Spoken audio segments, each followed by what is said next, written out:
Edward Sterling had built his life on the foundation of mastery. Every decision, every investment, every carefully crafted move had led him to a level of success beyond his wildest dreams. He excelled in the game, keenly attuned to the intricacies of influence and navigating them with unparalleled finesse. In an instant, everything unraveled the moment he caught sight of her. In the opulent lobby of a lavish resort, he felt the small hand of a little girl with captivating blue eyes in his grasp.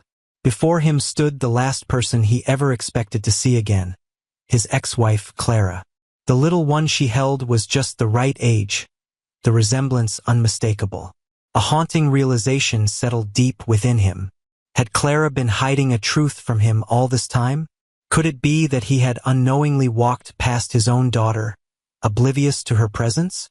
Edward was not one to linger on what had already transpired. His entire life centered on advancement, making decisions in an instant, perpetually conscious of the future that awaited him. He dedicated countless years to perfecting the art of mastery, constructing an empire fueled by relentless determination and steadfast discipline. To the outside observer, he appeared to have it all. A flourishing enterprise valued in the millions, influence, power, and an uncanny ability to step into any room and command respect. As he relaxed in the luxurious lobby of the seaside getaway, holding a glass of whiskey and letting the gentle hum of conversation surround him, an unforeseen feeling started to creep in, the peculiar weight of weariness. He came under the pretense of searching for a rare moment of peace, but beneath the surface, he was keenly aware that his thoughts were already consumed by the impending meetings, the deals ready to be finalized, and the phone calls that lingered, demanding his focus. He lacked a certain finesse when it came to the practice of unwinding. He relished another sip, exhaling slowly as his gaze wandered to the entrance. In that instant, he glimpsed her presence. At first, he thought his mind was playing tricks on him. The figure that stepped through the revolving door was strikingly reminiscent of a ghost from his past, a person he had convinced himself he would never face again. She moved with a tranquil grace, her dark brown hair cascading over her shoulders as she held the small child tenderly in her arms. The vision ignited a deep conflict within him. Clara. For a fleeting moment, he stood transfixed, wrestling with the understanding of the tableau laid out before him. She seemed almost the same as she had 3 years ago, still radiant and graceful, but now a faint hint of weariness was woven into her expression. Nothing could have equipped me for the astonishment of discovering her here, in this unforeseen environment, particularly with the little one she cradled in her arms. A small girl, likely around 3 years of age, held tightly to Clara's neck, her face buried in her mother's shoulder. Edward felt his fingers tighten around the glass he grasped. His heartbeat, previously calm and measured, now raced with an unexplainable intensity. He had not seen Clara since their relationship ended. Their divorce progressed seamlessly, free from any dramatic courtroom clashes or lingering disagreements. She had departed, and he had permitted her to go, persuading himself it was the correct decision. He delved deeply into his work, convinced that their past experiences were nothing more than a temporary distraction. He believed he had made strides, or so he constantly told himself. Yet, observing her now, alongside a child who seemed to be just a heartbeat away from the moment she had left his life, an unsettling chill settled deep within him. Is it possible that this is her daughter? And if that were true, why did he experience a sickening conviction that he already held the solution? Clara made her way to the reception desk, carefully shifting the child in her arms, while she interacted with the hotel staff. Edward barely registered anything else in the room. The voices surrounding him faded into irrelevance, and the gentle music playing through the speakers became nothing more than a distant hum. He was utterly captivated by the remarkable similarity in the little girl's features. From a distance, a powerful sense of urgency gripped him, an instinct unlike any he had ever felt before. He was driven to engage her in conversation. He pursued understanding. As he pondered his next step, grappling with the effort to stand, Clara was already heading towards the elevator, holding the child close as she disappeared behind the closing doors. Edward remained still, his eyes locked onto the emptiness created by her departure. The carefully constructed life he had built for himself had never felt more uncertain. Edward struggled to find peace that night. Despite his relentless efforts to dispel the image of Clara and the little girl from his mind, it lingered, demanding his attention. He dedicated years to perfecting the art of compartmentalization, carefully shielding his emotions in the quest for logic and control. This evening, his mind is a chaotic storm of questions, each lacking an answer. Was the child hers? It was evident beyond a shadow of a doubt. The girl's hold on her was steadfast, and Clara's enveloping embrace conveyed a sense of unmistakable protection. Yet the genuine question, the one that haunted his thoughts, was precisely the one he feared he was not ready to face. Was she his to claim? An odd wave of anxiety surged within him, a strange feeling he had never encountered prior to this moment. Why had Clara kept the existence of his child a secret from him? Did she truly believe he was undeserving of that knowledge? Or perhaps, did she think he would remain untouched by it all? With the first light of dawn filtering through the large windows of his suite, Edward had reached a decision. He resolved to no longer squander a single moment in doubt. He pursued the truth with unwavering resolve, intent on revealing it. After a quick shower and slipping into one of his carefully crafted suits, convinced that keeping a firm grip on the situation was crucial, he descended the stairs. He felt a lingering doubt about Clara's presence at the hotel, but an inner intuition hinted that she was still around. She definitely wouldn't have come to a place like this for just a single night. Upon entering the restaurant, he scanned the room with a discerning gaze. The resort catered to the elite, those who seamlessly embraced spontaneous midweek escapes without a second thought. Nevertheless, Edward was resolute in his decision to avoid pursuing them.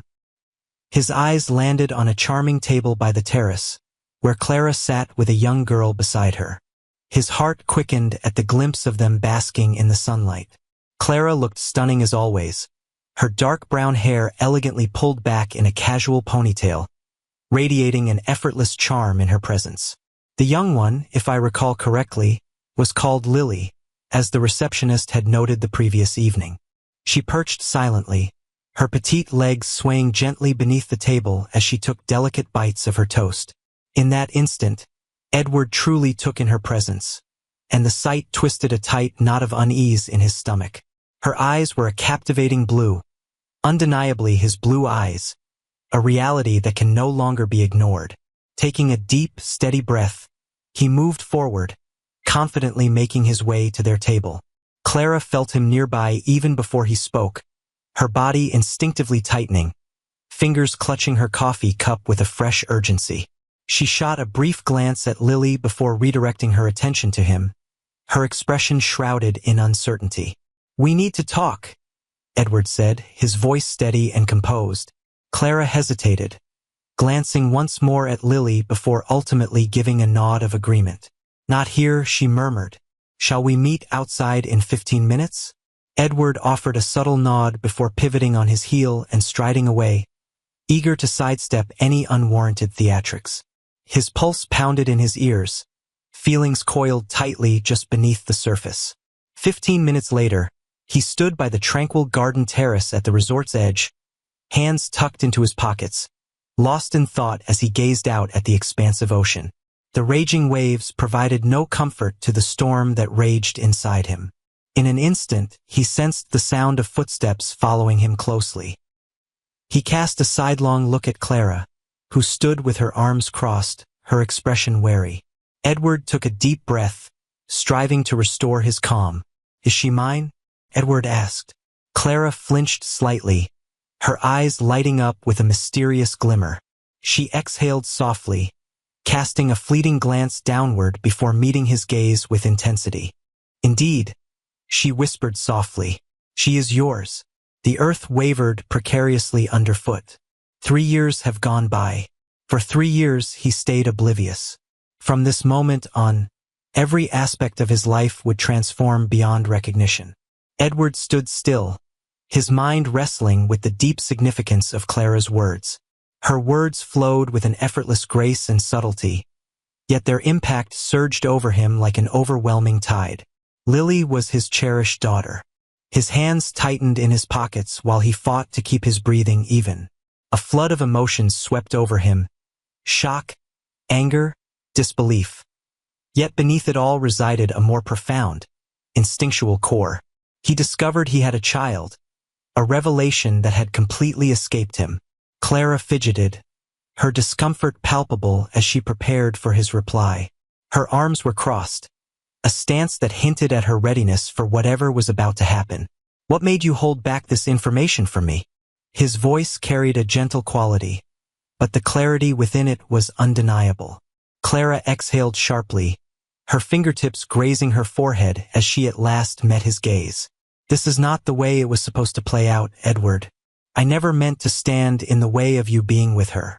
However, by the time I realized I was expecting, we were beginning to come apart at the seams. Your dedication to your tasks created a sense of distance. I found myself uncertain about the most effective means to reach out to you." His jaw tightened, as though you had decided for me. "You thought I would remain untouched by this." Her eyes glimmered with a trace of annoyance. "I thought you could experience a sense of obligation, that you would evade responsibility, not from a place of longing. I aimed to make certain that Lily always felt valued and never like a burden as she matured." Edward let out a wry laugh, shaking his head in incredulity. "You thought that keeping her out of sight was the most prudent decision." Clara asserted firmly, "I thought I was protecting her, protecting our priorities." The weight of that decision was staggering, yet in that instant, it felt like the only path before me. Edward ran his hand over his face, trying to gather his scattered thoughts. He had built his entire life on logic and control, carefully shaping each decision. However, this was a situation he had never seen coming. "She's 3, he finally whispered, his voice gentle. 3 years of her existence slipped away. Moments vanished into eternity." Clara's features relaxed, and for the first time, a trace of remorse danced across her expression. "I acknowledge her confession, and I won't try to justify it. Nevertheless, Edward, my intention was never to keep you apart from her for an extended period." He shot her a sharp look. "What held you back from reaching out?" Clara took a moment, exhaling gently. "I was apprehensive that if I took action, you would assert your ownership over her." The words rendered him utterly speechless. He looked at her intently, trying to understand the significance of her recent remarks. "I wouldn't have done that," he said, his voice tight with tension. Clara's gaze met his, her expression a tapestry of unspoken feelings. "Would you not?" Edward swallowed hard, anxiety coursing through him. To be honest, he felt a sense of doubt regarding the choices he could have made at that time. He had been relentless in his journey, steadfast in his pursuit of success. Would he have fought for custody? Would he have approached the situation with the same meticulous care he applied to every other facet of his existence? It seems that Clara may have had a point. Maybe he wasn't the sort of individual she could depend on for something as fragile as a child. Yet he had become a completely changed individual. "I want to see her," he said finally, his voice steady and resolute. "I seek to gain a deeper insight into my daughter." Clara examined his expression closely, pondering the reliability of his statements.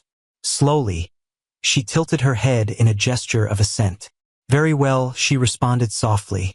"Nonetheless, we move forward in alignment with Lily's preferences. She does not know you, Edward. One cannot just step into her realm and expect everything to fall into place seamlessly in a moment."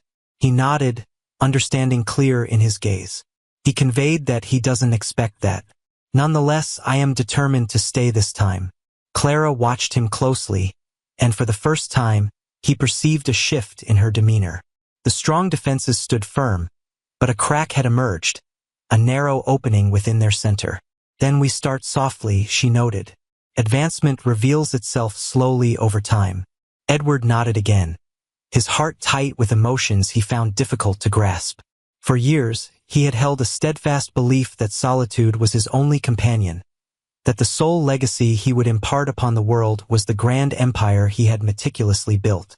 For the first time, he recognized his errors, and he was resolute in his commitment to do whatever it took to recover the time he had wasted. Edward consistently faced situations with a sense of assurance. He had crafted billion-dollar agreements, confronted the most formidable executives in boardrooms, and navigated crises that would have broken those of lesser fortitude. As he lingered by the hotel's garden terrace, a wave of anticipation washed over him while he awaited Clara's arrival with Lily, an unfamiliar sensation tightening in his chest. What approach did you take to introduce yourself to a daughter who didn't know you were part of her life? Clara had highlighted that this would develop slowly, in accordance with Lily's rhythm. Edward understood that idea.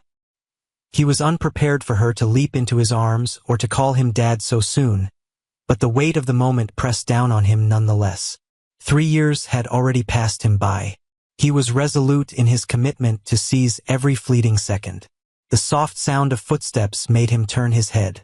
Clara moved closer, her posture both tense and unwavering, her penetrating gaze unreadable. Beside her, holding her hand tightly, stood Lily. Edward's breath came out in ragged gasps. She was petite, barely reaching Clara's waist. Her dark curls swayed softly with every step, and those blue eyes, reflecting his own image each morning, glimmered with a calm curiosity. With a firm grip on her mother's fingers, she felt a wave of uncertainty wash over her in the midst of the unfamiliar circumstances enveloping her. Clara knelt beside her, her voice soft and soothing. "My dear, it's Edward. He is a person I regard as a friend." Edward felt a sudden ache at the utterance of the word friend, yet he maintained his poise. He understood the significance of Clara's words. Addressing him as her father might have seemed overwhelming. Lily looked up at him, her head tilting just a bit, as if she were pondering a puzzle that slipped through her fingers.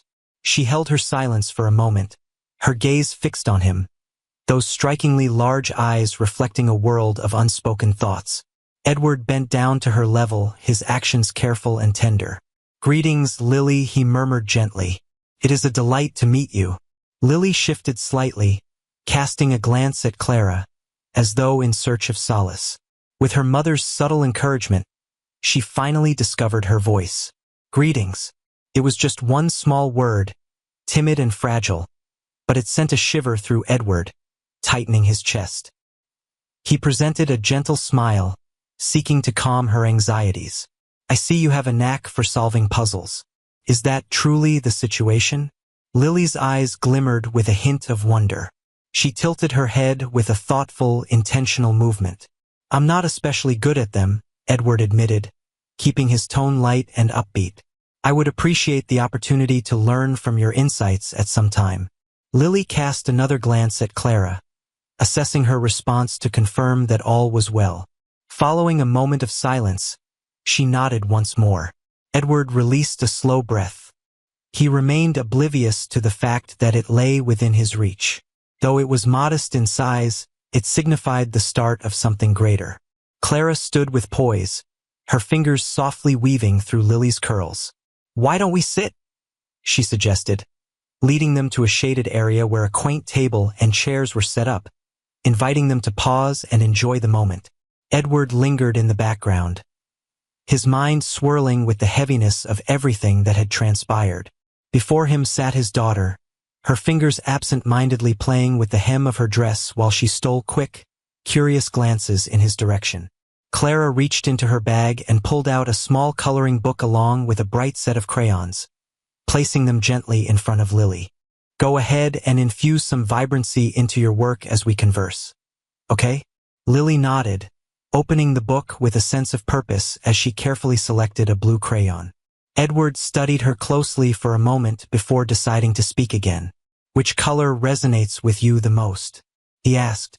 Lily averted her eyes, but her reply was gentle and quiet. "Lavender?" He donned a smile. "That's a remarkable choice. It's a striking shade." Lily cast another glance his way, holding his gaze for a fleeting moment longer before redirecting her focus to the page before her. Edward exhaled softly, shifting in his seat. He had expected unease, but now that he was truly sitting with her, he grasped the magnitude of the challenge ahead. Clara appeared to sense his unspoken thoughts, as she softly disrupted the stillness. She often exhibits a quiet demeanor when encountering new people. Edward offered a subtle nod. That is absolutely acceptable. We'll move forward at her pace. Lily lost herself in her coloring, while Edward took the chance to watch her intently, noting the soft lines of her face, the way she bit her lip in concentration, and the gentle curve of her fingers around the crayon. It was a surreal moment to comprehend that this little one was his, that he had missed her first steps, her first words, and all those cherished milestones that parents treasure. Nevertheless, he was resolute in his commitment to ensure nothing else would escape his grasp. After a while, Lily halted her coloring and looked up at him. Which color do you prefer the most? Edward radiated joy at the simple yet significant moment. He conveyed that he feels he has gained understanding now. The shade of purple certainly captivates the eye.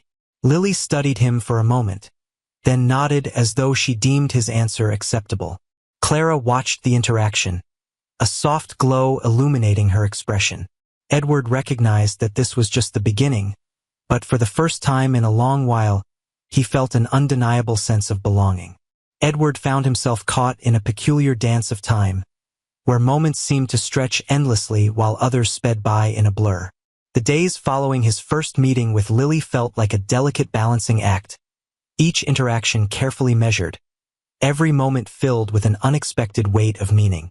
He meticulously shaped his career path with confidence, by grasping opportunities, and by orchestrating events to align perfectly with his vision. Nevertheless, this was not a transaction. This was his daughter, and no scheme could ever make up for the moments that had passed him by.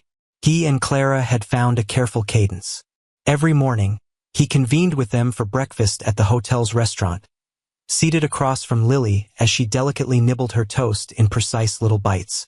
She lingered in a state of shyness around him, unsure of what place he held in her life, but she had begun to reveal more of herself to him. At first, it was the subtle actions, catching his eye as he talked, offering a nod in reply to his questions. She started to share little glimpses of her day with him, noting the unusual bird she had seen outside their hotel window and her dislike for the orange juice, which she thought was too sour. He held on to every word. One afternoon, as he and Clara relaxed on a shaded terrace, with Lily absorbed in her small collection of toys at their feet, he finally gathered the courage to ask the question that had been gnawing at him since the moment he discovered the truth. What brings you to this place, Clara? At first, she turned her eyes away from him. Her gaze was locked on Lily, watching intently as their daughter carefully stacked small plastic cups into a tower. After a brief silence, she conveyed that we needed to take a break. Life at home has presented its share of difficulties. Edward watched her intently, noting the tension in her shoulders. He knew Clara well enough to detect when she was hiding something, demanding. How he persisted. Clara released a gentle sigh, her eyes finally meeting his. Lily has been seeking information about her father. Something inside him twisted at that. What did you tell her? Clara hesitated, gently securing a stray lock of hair behind her ear. At first, I conveyed to her that families come in different shapes and sizes, with some children having both a mother and father present, while others might not have that arrangement. Nevertheless, she has remarkable intelligence, Edward. She persisted in her inquiries without pause. She felt a sense of intrigue about your existence, wondering if you were even conscious of her presence. Edward exhaled slowly, his eyes locked on Lily, who was completely engrossed in her tower.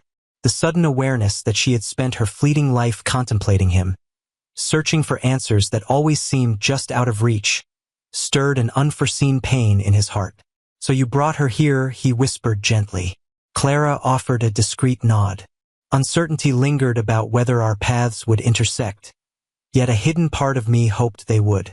Edward cast another look her way, his expression shrouded in enigma, stirring her curiosity. Did you ever consider sharing that with me? Clara's throat tightened as her fingers clenched the armrest of her chair more fiercely. I'm uncertain, she admitted. I felt the urge to. I found myself on the brink many times, but trepidation kept me at bay. Edward experienced an inner turmoil. He wavered at the prospect of hearing her justifications, yet he recognized the importance of confronting them. What is there to fear? She looked down at her hands. That you would hold me in contempt, that you would harbor disdain for her, or that you would try to take her away from me. Edward felt an overwhelming wave of regret wash over him. He had dedicated a considerable part of his existence to the belief that control equated to safety, that power suggested a lack of susceptibility. Had he genuinely become the kind of man that Clara had feared would use his influence against her? I would never have done that, he said, his voice steady and resolute. Clara looked up at him, her intense eyes searching his. I longed to cling to that conviction. For a prolonged moment, neither spoke a single word. Endless years of silence loomed between them. A multitude of thoughts remain unvoiced. Then Lily's tower fell apart with a gentle sound, and she let out a quiet, disheartened sigh. Edward crouched down, carefully collecting the plastic cups and methodically stacking them in an orderly fashion once again. Would you care to try again? He asked. Lily cast a fleeting look his way before giving a slight nod of acknowledgement. She reached out with her slender fingers, softly brushing against his, as she took the cup from his hand. It was a seemingly mundane moment, but for Edward, it carried deep meaning. Clara watched them, a soft glow illuminating her features. It's possible that her anxieties from that period were warranted. It seems he may have been caught off guard. At long last, he was ready, and he would not waste another second. Edward had perpetually grappled with the concept of patience. His entire life centered on quick choices, daring moves that left no room for uncertainty. He was someone who set goals and achieved them, always making sure that time was not spent in silence. He began to realize that true significance could only be achieved through the virtue of patience. Lily was beginning to open up to him, but it was a slow process, marked by careful steps at each moment. She kept looking for Clara's reassurance each time he spoke, still hesitating before answering his questions. Slowly, she was permitting him to step into her realm. She permitted him to sit beside her at breakfast, keeping a courteous distance from her mother. She welcomed his help in choosing colors while she worked in her sketchbook. She permitted him to hold the door open for her, radiating assurance as she walked through without a trace of doubt. Despite their small scale, Edward held them dear as victories. One afternoon, he found himself outside the hotel's garden courtyard, watching Lily as she knelt beside a row of flowers. She caressed the petals with her fingers, murmuring gently to herself in a manner that slipped past his hearing. Clara perched on a nearby bench, keeping a respectful distance as she watched Lily with the attentive care of someone deeply invested, aware of her every movement. Edward moved forward with careful intention, making certain not to catch Lily off guard. "What are you working on?" he asked, keeping his tone light and upbeat. Lily glanced up at him for a moment before turning her focus back to the flowers.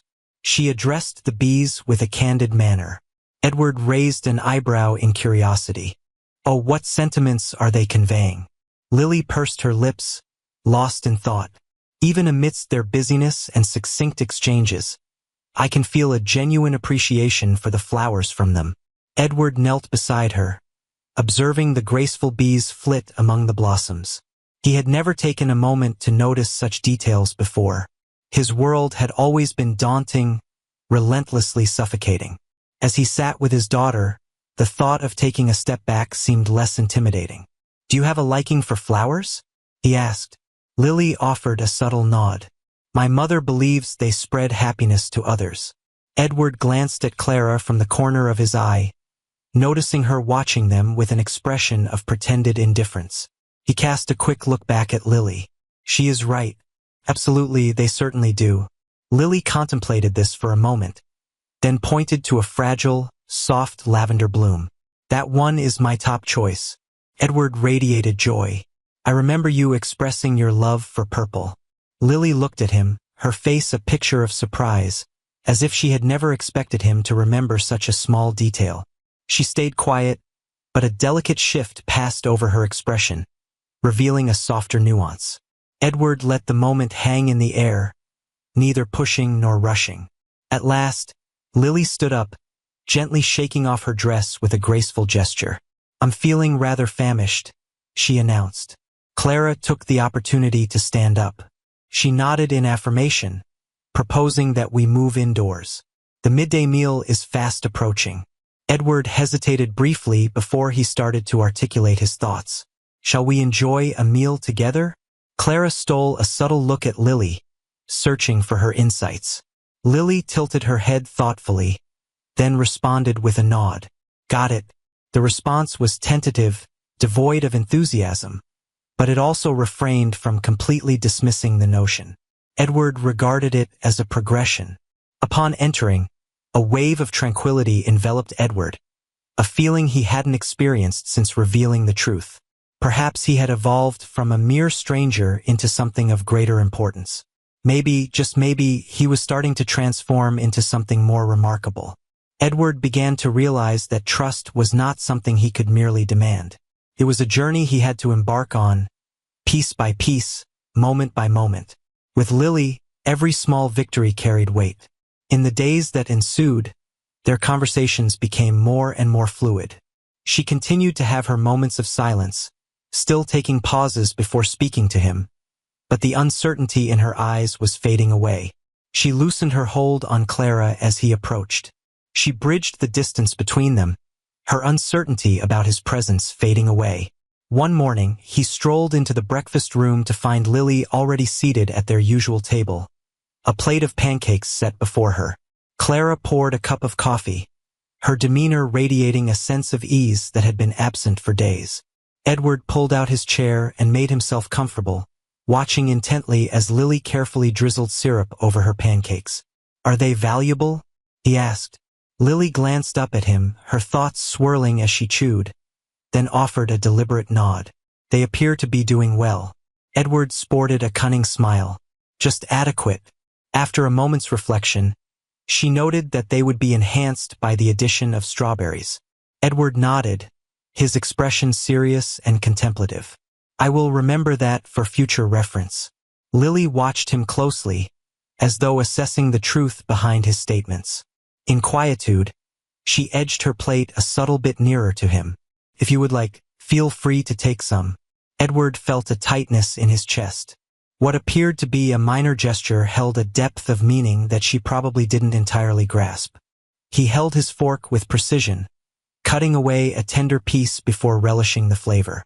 He noted that it wasn't bad, and he concurred with you. Strawberries have the potential to improve their quality. Lily bestowed a gentle, satisfied smile before redirecting her focus to her meal. Clara, having witnessed the exchange quietly, shot Edward a knowing look. It was the first time Lily had decided to reveal something to him, and they both felt the significance of that moment keenly. After enjoying their breakfast, they decided to take a leisurely walk by the beach. The hidden beach of the resort exuded serenity, as the gentle waves tenderly kissed the shore. Lily wandered between them, her small hand occasionally reaching out to hold Clara's as they strolled together. Edward watched her intently as she bent down to pick up a seashell, studying it carefully in her hands before raising it for a clearer look. This one is lovely, she observed. Edward took it from her hands, examining it with intense focus. Absolutely, it is. Do you enjoy collecting shells? Lily offered a subtle nod. Mom says they're like little whispers from the ocean. Edward handed the shell back to her. The shell came back to her. In that scenario, it would be prudent to retain it. Lily hesitated for a moment, then skillfully slipped it into the pocket of her dress. In an unexpected turn of events, she reached out and took his hand, leaving him completely taken aback. It was a fragile, fleeting bond, her small fingers wrapping around his for a moment before she let go and sprinted ahead, her laughter echoing as the water twirled around her feet.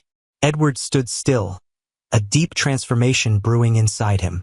Clara, positioned beside him, bestowed a soft smile. She murmured, "She's growing familiar with you." Edward breathed out softly. His eyes locked on Lily as she spun elegantly along the beach. He admitted that he felt he was growing used to her as well. For the first time in his life, the charm of commerce, influence, and achievement diminished, uncovering that they weren't the most meaningful endeavors after all.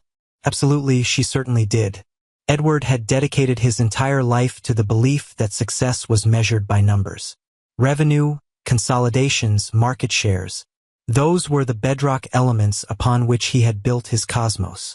As he stood on the beach, watching Lily collect seashells with pure delight, he began to understand that he might have been wrong all along.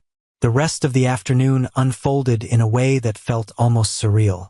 As they walked along the shoreline, Lily would occasionally sprint ahead, eager to pursue the waves, only to come back moments later, animatedly showcasing yet another treasure she had discovered in the sand. With each look, her eyes mirrored an increasing trust, as though she was slowly beginning to believe that he would stay by her side. As the sun sank beneath the horizon, they collected a humble selection of shells, which Lily carefully organized on a wooden deck next to the beach chairs. She nestled into a cross-legged position, meticulously scrutinizing each item before sorting them into separate categories. Edward watched, entranced by her steadfast focus on something that appeared so mundane. Clara nestled beside him, a soft breeze playfully ruffling her dark hair as she moved her eyes between them. She had never encountered this sensation before. She whispered softly. Edward cast a sidelong look at her, a furrow forming on his brow. What did you enjoy? Clara took a moment, carefully considering her words. A guiding figure, an individual who is focused and observant. A person who looks at her with an intensity that mirrors your own. Edward paused, wrestling with the perfect words to express himself in that instant. For years, he had convinced himself that family was an unwelcome weight, that love and connections were nothing but diversions that would obstruct his advancement. In that instant, as he looked at Lily, a profound yearning washed over him for all the moments that had quietly faded from his grasp. He ultimately acknowledged that the past cannot be altered. Still, I find my place in this very moment. If you would allow me. Clara looked at him, her face a puzzle that eluded understanding. What happens when we leave this place? Edward exhaled softly, his fingers running through his hair. He had also been pondering that their time at the resort felt like a hidden sanctuary, a brief escape from the mundane realities of life. Still, he wished this wouldn't end when they left their hotel rooms. He conveyed a longing for lasting stability. I long to be included in her life, not just for a brief moment, not just as a distant figure she barely acknowledges. I wish to assume the position of her father, genuinely stand by her side.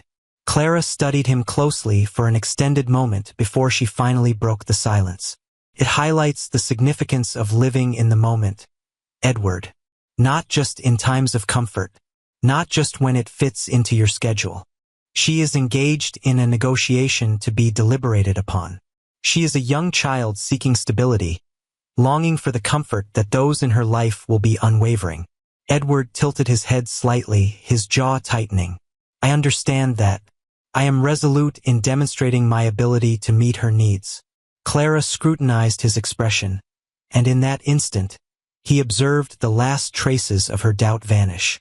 Then reveal it to me, she whispered. Just as he was about to respond, Lily rushed in, gripping something tightly in her hands. She unfurled her slender fingers, unveiling a minuscule, impeccably crafted white shell. This one carries a distinct importance. Edward leaned in, gently taking the shell from her hand. It's absolutely breathtaking, he commented. What sets it apart? Lily tilted her head, lost in contemplation. As it turns out, this is the last one I came across today. It bears a striking resemblance to a lucky shell. Edward smiled, a gentle warmth enveloping him as he took in the sincerity of her words. Then I think we should keep it, he said as a reminder. Lily nodded eagerly. In an instant, she nestled onto his lap, her head softly leaning against his chest. Edward experienced an unexpected constriction in his chest. It signified the first time she ventured toward him on her own, uninvited, and without the reassuring presence of Clara. The action was subtle, but it held great importance. Clara watched them closely, and when Edward's eyes locked onto hers, he sensed a shift in her attitude, a hint of acceptance emerging. For the first time in his life, Edward Sterling felt as though he had genuinely unearthed something precious to hold on to. This time, he was resolute in his commitment to seize the moment. The grace of this conclusion lies in its understated yet deeply impactful resolution. It's not about grand gestures or dramatic declarations. Instead, it focuses on something far more profound: dedication, faith, and the slow rebuilding of relationships. Edward Sterling begins this tale as a person who gauges success by power and control, firmly believing that emotional ties only serve as obstacles. In the end, he realizes that true success goes beyond the limits of the corporate world. It centers on what he nurtures in his personal life. The transformation of Lily's emotions for Edward is what gives this journey its profound depth. Her reluctance to completely embrace him as her father brings a genuine depth to her trust. It reveals itself in brief moments, allowing him to sit with her at the breakfast table, enjoying her pancakes, reaching out to her hand with a natural grace. The most touching moment unfolds as she gracefully settles onto his lap, leaning against him as though she has at last discovered someone worthy of her trust. That lone gesture carries more weight than any expression could ever articulate. Clara's role is of great significance as well. She rises above the confines of a typical love interest. She personifies a mother, passionately committed to protecting her child's welfare. Her hesitation arises not from ill will, but from a deep-seated history of uncertainty. She needs to realize that Edward is truly devoted to staying with her, that he will not leave her when difficulties come their way. When she finally encourages him to demonstrate it, she is presenting him with the opportunity to become the father Lily genuinely deserves, instead of making that decision for him. The feeling of satisfaction in this conclusion stems from its careful pacing, steering clear of a rushed approach to a perfect resolution. Edward takes his time addressing the challenges, and the story doesn't conclude with an unrealistic happily ever after. Ultimately, it wraps up with a promise of authenticity: a father embracing his responsibilities, a mother beginning to rebuild her trust, and a young girl uncovering the beauty of unconditional love. This narrative revolves around the concept of new beginnings, the journey to recover missed opportunities, and the deep realization that family goes beyond just genetic connections. It revolves around being there, showing dedication, and choosing to welcome love even when faced with difficulties. In the end, Edward uncovers far more than merely a daughter. He uncovers something of immeasurable value. He uncovers a significance that no amount of wealth or success could ever replace.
After her boyfriend dumped her, the girl let a man take her virginity. Unexpectedly, he was a CEO.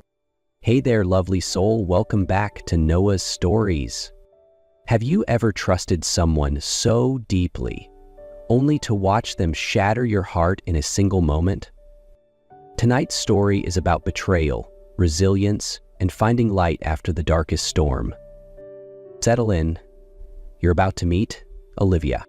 In the heart of bustling New York City, Olivia Bennett stood alone in her upscale apartment, candlelight flickering gently across white walls and the faint scent of fresh roses hanging in the air.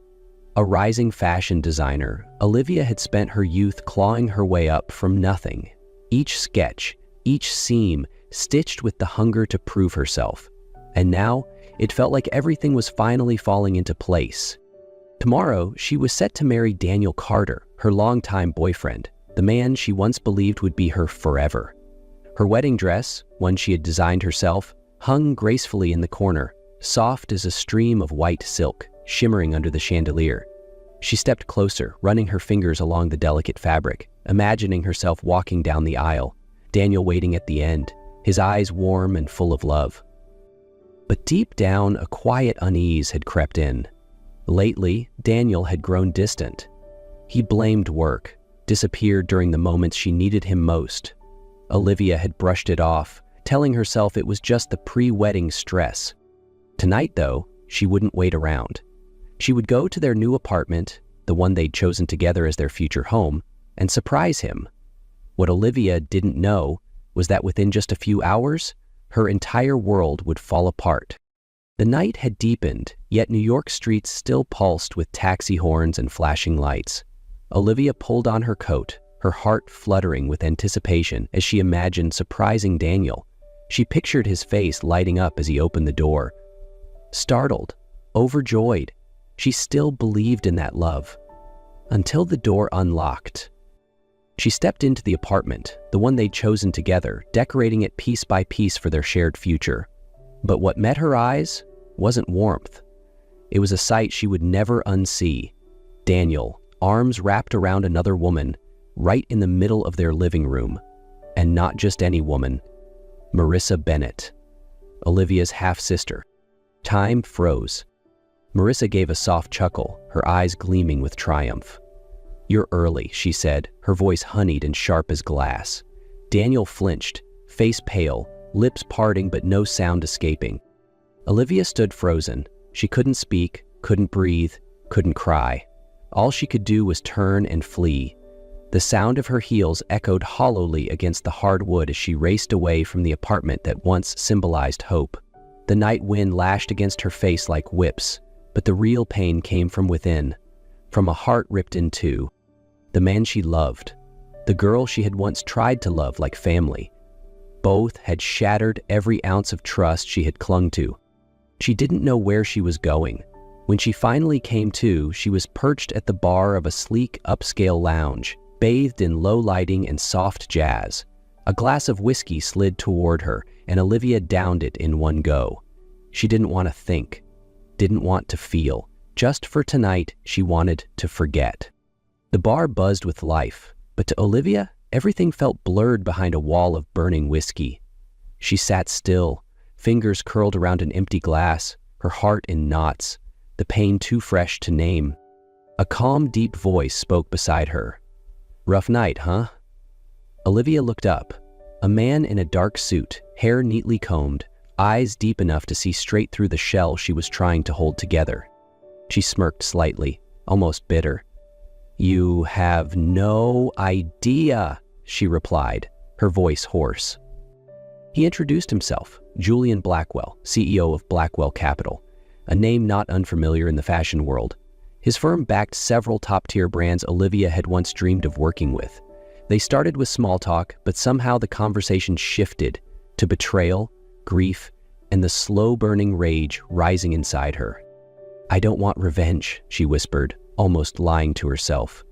"But I want them to know how deeply they've broken me." Julian didn't flinch. He leaned in slightly. "I can help you," he said. "There's a gala tonight, big one. Come with me. Be my wife, just for the evening. Let them see you, not broken, but rising." Olivia stared at him.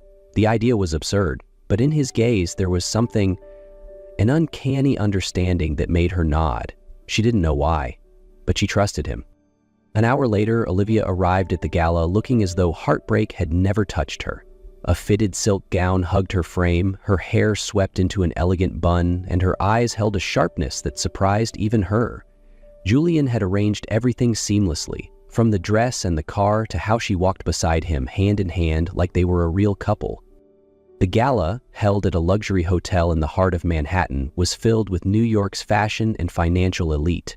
As Julian entered with Olivia on his arm, heads turned. Whispers followed. Who is she? When did Julian get married? A new power couple? Olivia felt like she was playing a role, but strangely, it didn't feel fake. She held her chin high, smiled softly, as if she'd never been broken. Julian remained close, his hand resting lightly on her back, a simple gesture that made her feel less alone.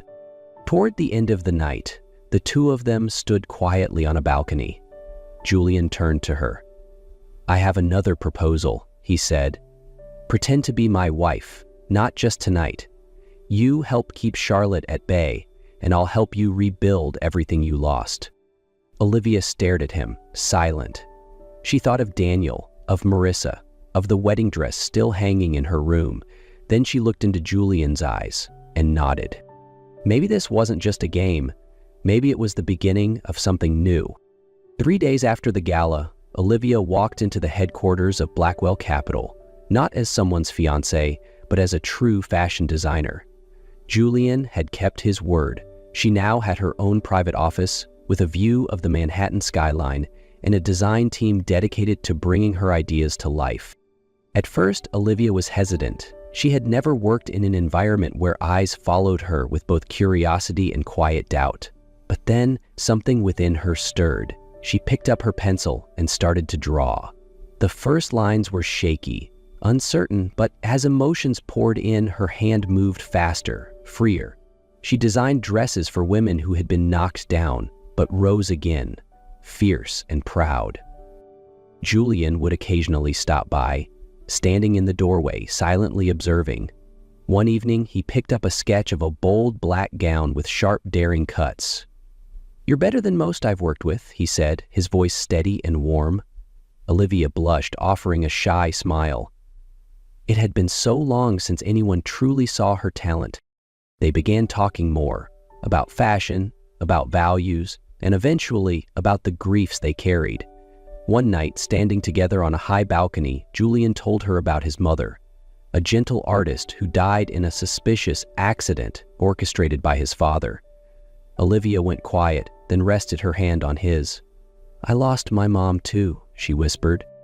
In those quiet spaces, something began to bloom. No longer just collaboration, no longer a performance, but something real, something neither dared to name. Just a few weeks into her work at Blackwell Capital, Olivia felt like herself again.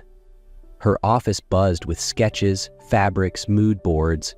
The hum of sewing machines and bursts of laughter from brainstorming sessions filled the space. Julian kept his word.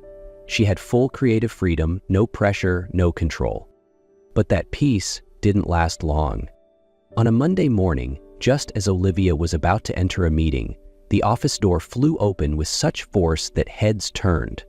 Marissa Bennett, dressed like she belonged on a fashion magazine cover, stormed in with a folder clutched in her hand and fire in her eyes. You've crossed the line, she hissed. You think you can steal from me and walk away untouched. She flung the folder onto Olivia's desk. Inside was a design, a bold gown with sharp geometric lines, now being promoted as one of Olivia's signature pieces.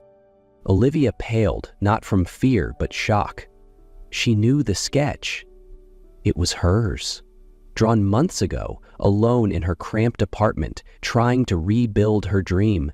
This is my design, she said, her voice steadier than expected. You know that. My mother and I already filed the lawsuit, Marissa snapped. You're going to lose everything.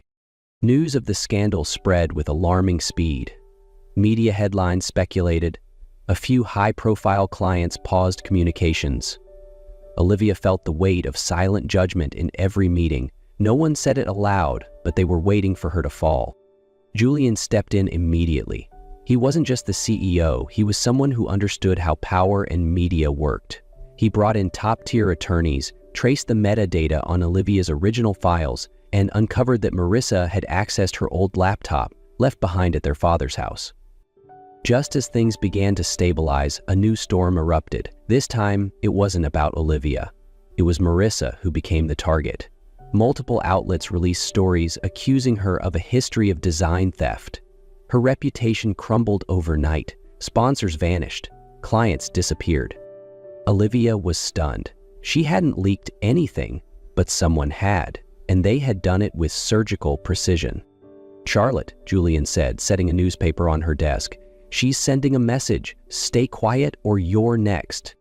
That afternoon, Marissa called. Her voice trembled with rage. "You tore me down to climb higher, didn't you? Even my last bit of dignity. You took that too?" The call ended in silence. Olivia standing on the balcony with Julian. Olivia whispered, "Why does she hate me so much?" Her eyes traced the sparkling skyline. Julian's voice was low. "Because you have what she wants. Talent, strength, and now a place she never could reach." Olivia tightened her grip on the railing. Sometimes, the truth hurt more than the lies. The night of Olivia's debut collection show at Blackwell Capitol marked more than just a professional milestone. It was a testament to her survival. Each piece on the runway told a story of pain turned into power. Backstage, Olivia stood tall, her heart pounding, but steady. The venue glittered with light. Fashion elites filled the seats. Julian stood quietly at the back of the room, his gaze fixed on her, solid and steady like an anchor. The collection was a triumph. Applause echoed across the room. Olivia allowed herself a small smile, relief washing over her. Then a scream shattered the moment. She turned and saw Marissa charging from the shadows with a silver knife in hand, face twisted with rage and grief. "You took everything from me," she shrieked. "My career, my name, and Daniel?" Olivia stumbled backward, fear clenching her chest. But before the blade could touch her, a figure stepped in front. Daniel, he placed himself between the sisters, taking the knife full force to the chest. Olivia screamed as he fell, catching him in her arms. Blood bloomed across his white shirt. "I'm sorry," he whispered, breath shallow. "I never stopped loving you." And then he was gone. Chaos erupted. Security rushed in, pinning down a sobbing Marissa. Olivia knelt beside Daniel's lifeless body, tears streaming down her face. She had once hated him, wished he'd disappear, but not like this. In that instant, all the bitterness dissolved. What remained was a heart breaking over something it once held dear. After the shocking attack at the fashion show, chaos erupted. Flashbulbs went off like lightning, reporters swarmed, and security scrambled to control the crowd. In the middle of it all, Olivia felt hollow, numb. As she stepped out from backstage, two men in staff uniforms approached from behind. One grabbed her arm, the other pressed a cloth soaked in chemicals over her face. She struggled, but her consciousness faded fast. Across the room, Julian saw it happen. He shouted and ran, but the crowd blocked his path. He reached the emergency door just in time to see it slam shut. Olivia awoke in a dim warehouse, wrists tied, ankles bound. A single flickering bulb cast eerie shadows on the cracked floor. Standing before her was Charlotte Reed, composed, elegant, and merciless. "You should have known when to back off," Charlotte said coolly, nudging a folder toward her. "Sign over your shares in Wentworth, do it, or you'll never leave this place." Olivia gripped the arms of the chair, eyes defiant. "I won't let you take anything else from me." Just then, the warehouse doors burst open. Julian stormed in with a full security team, weapons drawn. "Step away from her," he shouted. Charlotte spun around, but it was too late. Within seconds, the guards tackled her men and restrained her, then moved in on Charlotte as she backed away. "You're under arrest for kidnapping, attempted extortion, and assault," one officer said firmly. Olivia gasped, breath shaking, but her eyes no longer wavered. Julian rushed to her, untied her quickly, and took her hands in his. For the first time in what felt like forever, Olivia felt safe. After the kidnapping, all masks came off. Charlotte Reed was charged with overwhelming evidence, video footage, witness testimony, and her history of corporate manipulation. Once a symbol of elegance and power, she now sat wordless in court. Her sentence stripped not just her freedom, but every ambition she had clawed her way toward.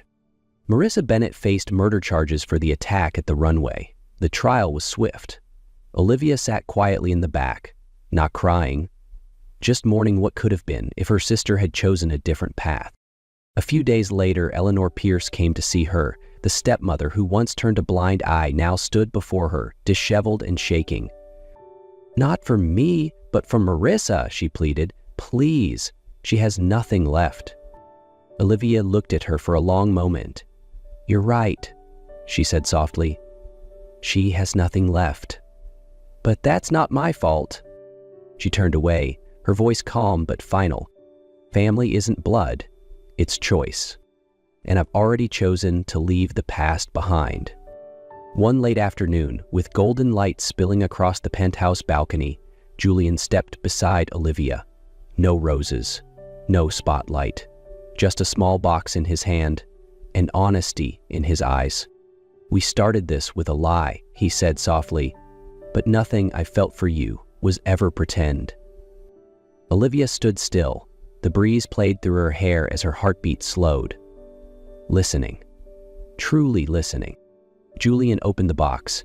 Inside was a simple, elegant ring, much like their love, quiet, unwavering, real. "Marry me?" he said. "For real this time?" She nodded, a smile breaking through her tears. "For the first time, I'm not afraid to believe in love again." A few days later, Olivia visited Daniel's grave, a quiet spot tucked beneath amber autumn leaves. She knelt, fingers brushing the cold stone. "Thank you for saving me in the only way you could." There were no more tears, only peace. No anger, no guilt. "I'll live the rest of my life, not out of hate, but from everything I've learned through losing you." And for the first time, she felt forgiveness. Not from him, but from herself. That night, Olivia and Julian sat together on the porch, the quiet sky above scattered with stars. No grand words, no more pretending, just two souls finally honest after everything. Olivia rested her head on his shoulder, eyes closed. "We've been through so much," she whispered, "and we're still here." Julian gently pulled her closer, his voice steady. "Not just here, together." They sat in silence, letting time stretch softly between them, as if the world had slowed just for this moment. Above them, the stars seemed to shine brighter, like the universe itself was whispering what they'd both known deep down. Because sometimes, after all the storms, love arrives right on time.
Hey there, lovely soul. Welcome back to Noah Stories. Today's tale is one of heartbreak, unexpected encounters, and the kind of love that finds you when you least expect it. So settle in, take a deep breath, and let's journey together to Coral Bay, where everything changed for Lena Brooks. Lena Brooks curled up by the airplane window, her eyes fixed on the gray clouds below. Her heart still ached, raw and heavy.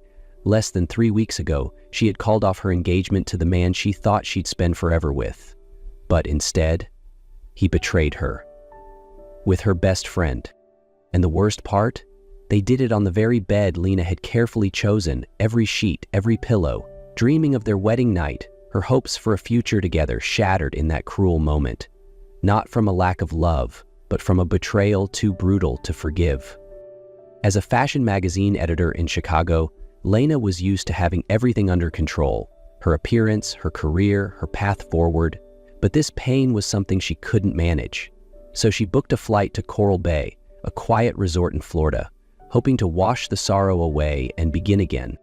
What Lena didn't know was that this vacation would be anything but peaceful, because fate had already set a course she couldn't avoid, one that involved a stranger, a mistake, and a meeting that could change everything. Lena Brooks wheeled her deep red suitcase into Coral Bay Resort, her heels clicking in rhythm against the polished stone floor. She was drained after the long flight from Chicago to Florida. The weight of recent betrayals pressed heavily on her heart, and all she wanted was to collapse onto a bed and forget the world for a while. At the front desk, her eyes landed on a man leaning casually against the counter, eyes glued to his phone.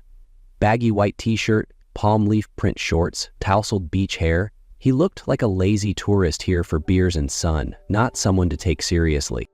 Assuming he was a bellhop, Lena walked up and asked him to bring her suitcase to room 207.et.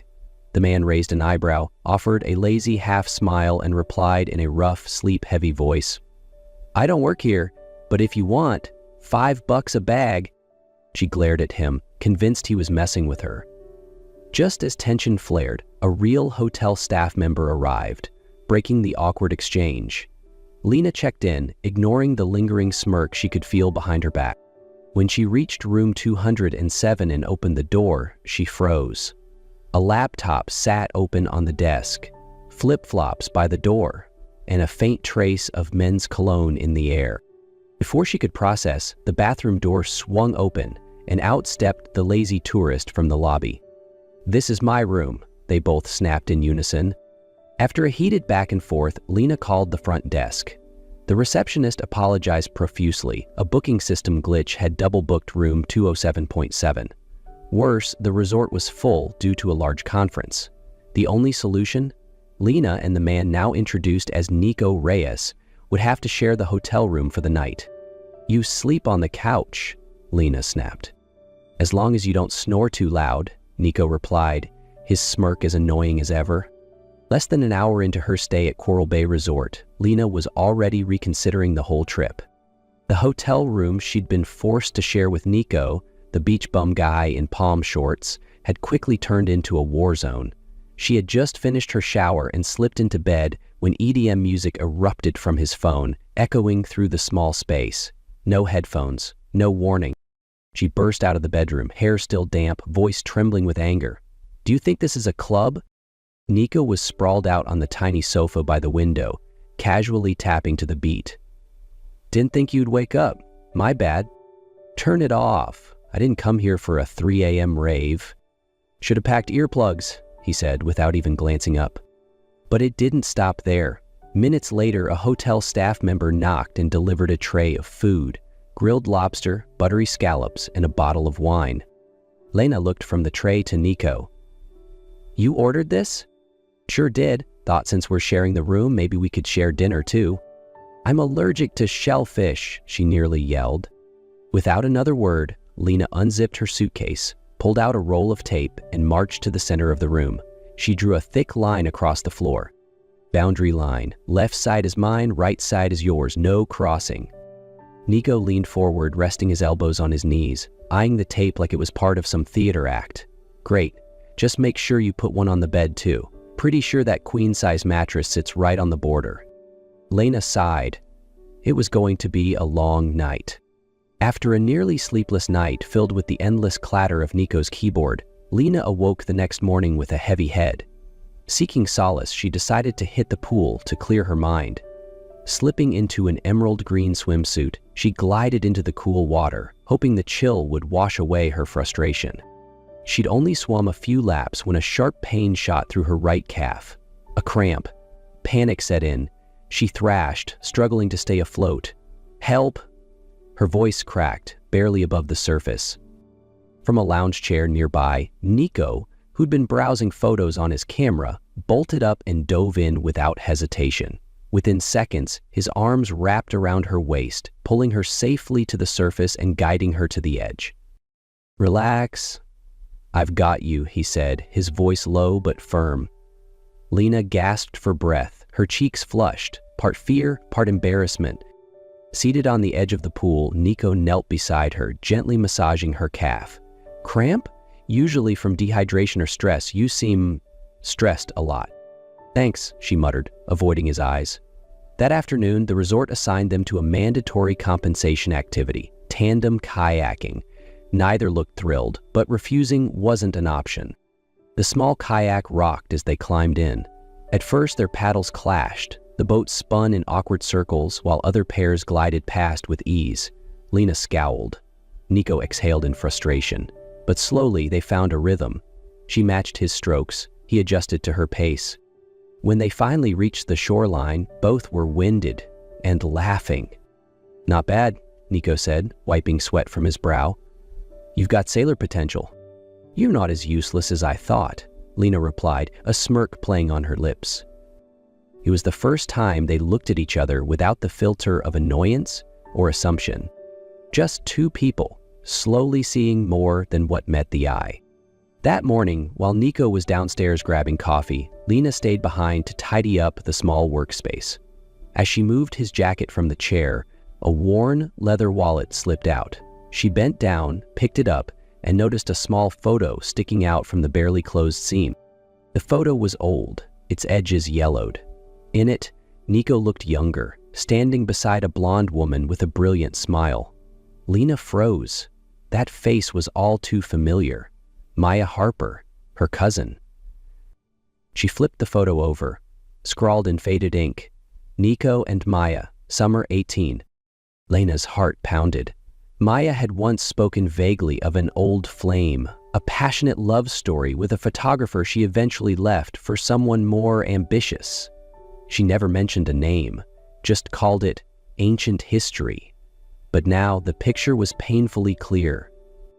When Nico returned, coffees in hand, he stopped dead at the sight of Lena holding the photo. Her eyes were cold. "You used to date Maya Harper," she said, voice sharp as a blade. "And you knew I was related to her from the start, didn't you?" Nico furrowed his brow, clearly confused. "I didn't know. I didn't recognize the connection at all." Lena tossed the photo onto the desk. "I don't believe you. You came here, got close to me, pretended it was coincidence. This was all about revenge, wasn't it?" "Lena, that's not what this is." "Don't say my name," she snapped, her voice shaking. "I feel like a pawn in whatever game you're playing. You lied to me." Nico stepped forward, a flicker of desperation in his eyes, but Lena backed away, bitterness rising like a wave inside her. "You're just like the rest, just another person who saw me as something to use." The air in the hotel room was thick, charged. One more word and it would all go up in flames. "You think I'm stupid?" Lena's voice shook with fury. "You approached me, acted like it was fate, like we just happened to cross paths. But it was all a setup, a way to get back at Maya, wasn't it?" Nico stood still, the warmth of the coffee in his hand fading, much like the hope in his eyes. "I didn't know you were related to her. I swear, Lena, I didn't come here because of her, and definitely not for revenge." "Then why didn't you say something when you realized?" she snapped. "Why keep it quiet? Was it fun gaining my trust just to crush it?" "I wasn't quiet because I had bad intentions. I just didn't want to ruin what was starting to feel real." "There's nothing left to ruin." Lena turned, grabbed her suitcase. She slammed it shut, dragging it toward the door without a glance back. Nico followed. "Lena, don't leave like this, please. Whatever this was, it was real."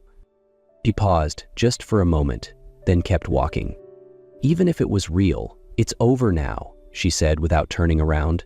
"I can't trust you, and I won't let myself get hurt again." The door clicked shut behind her with finality. Nico stood there, motionless, like something inside him had just broken. After leaving Coral Bay, Lena returned to Chicago in silence. She didn't tell anyone what had happened. She didn't mention Nico, and she certainly didn't want to unpack the storm of emotions still circling inside her.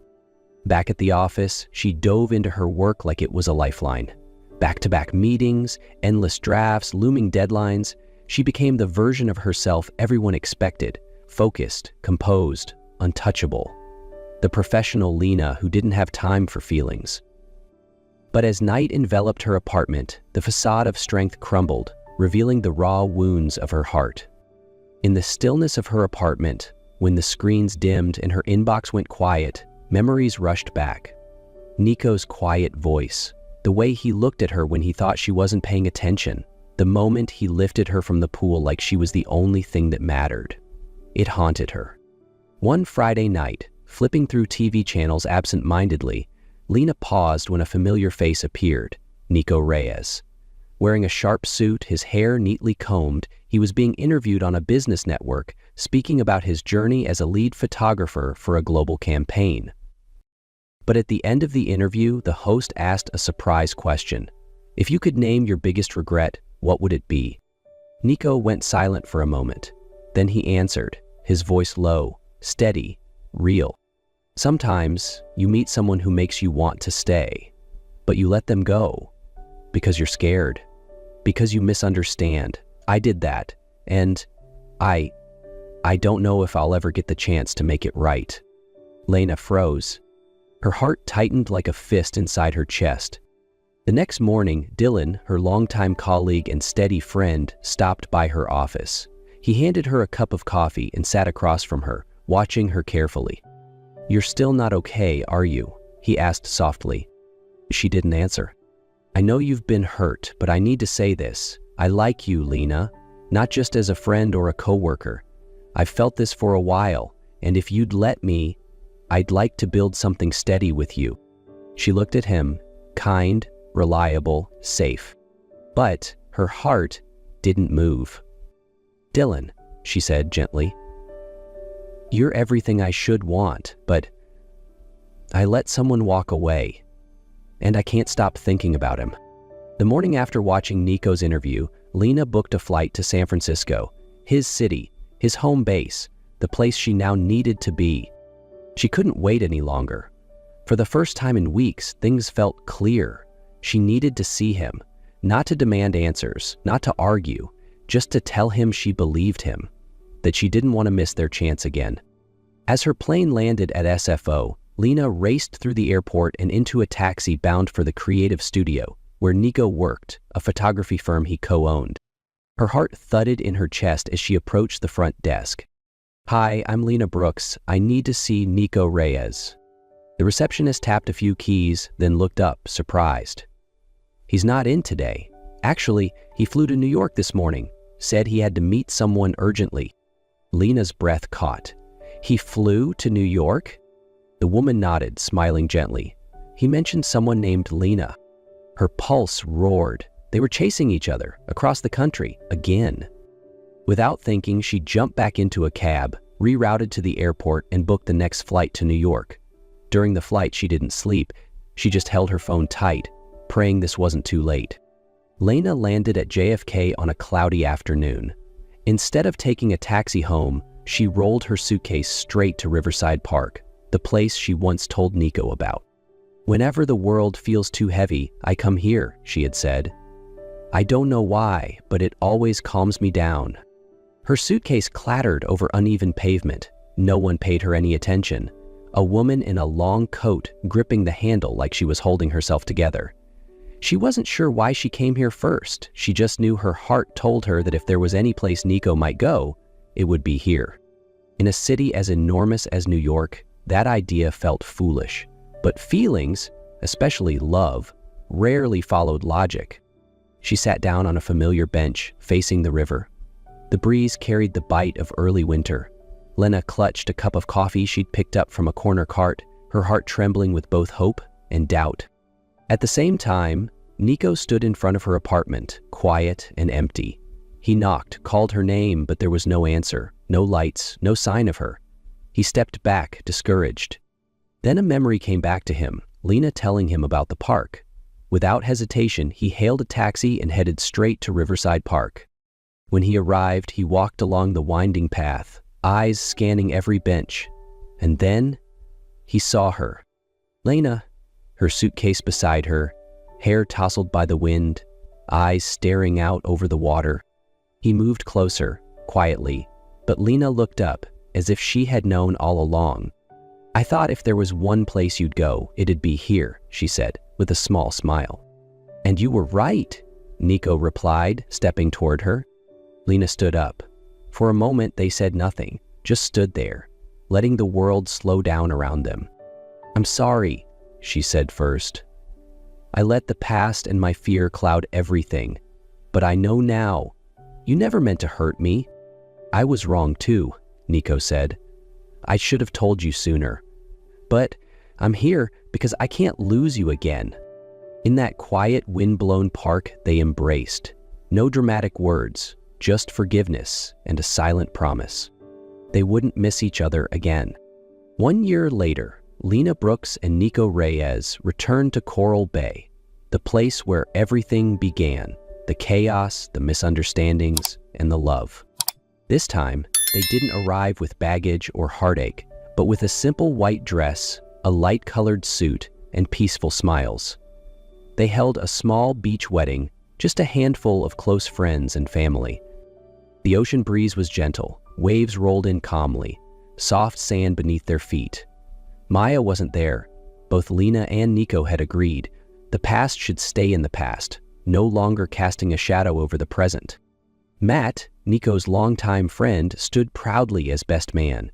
A few of Lena's former colleagues smiled brightly as the couple exchanged vows under the golden sunset. "I never thought it would all lead here," Lena whispered as they stood hand in hand. "I always believed it would," Nico replied, squeezing her hand gently. And on that very beach, where the tides had once mirrored their tumultuous journey, now lay the gentle whispers of a love reborn, awaiting the stories the future tides would tell.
Hey there, lovely soul. Welcome back to Noah's Stories. How have you been lately?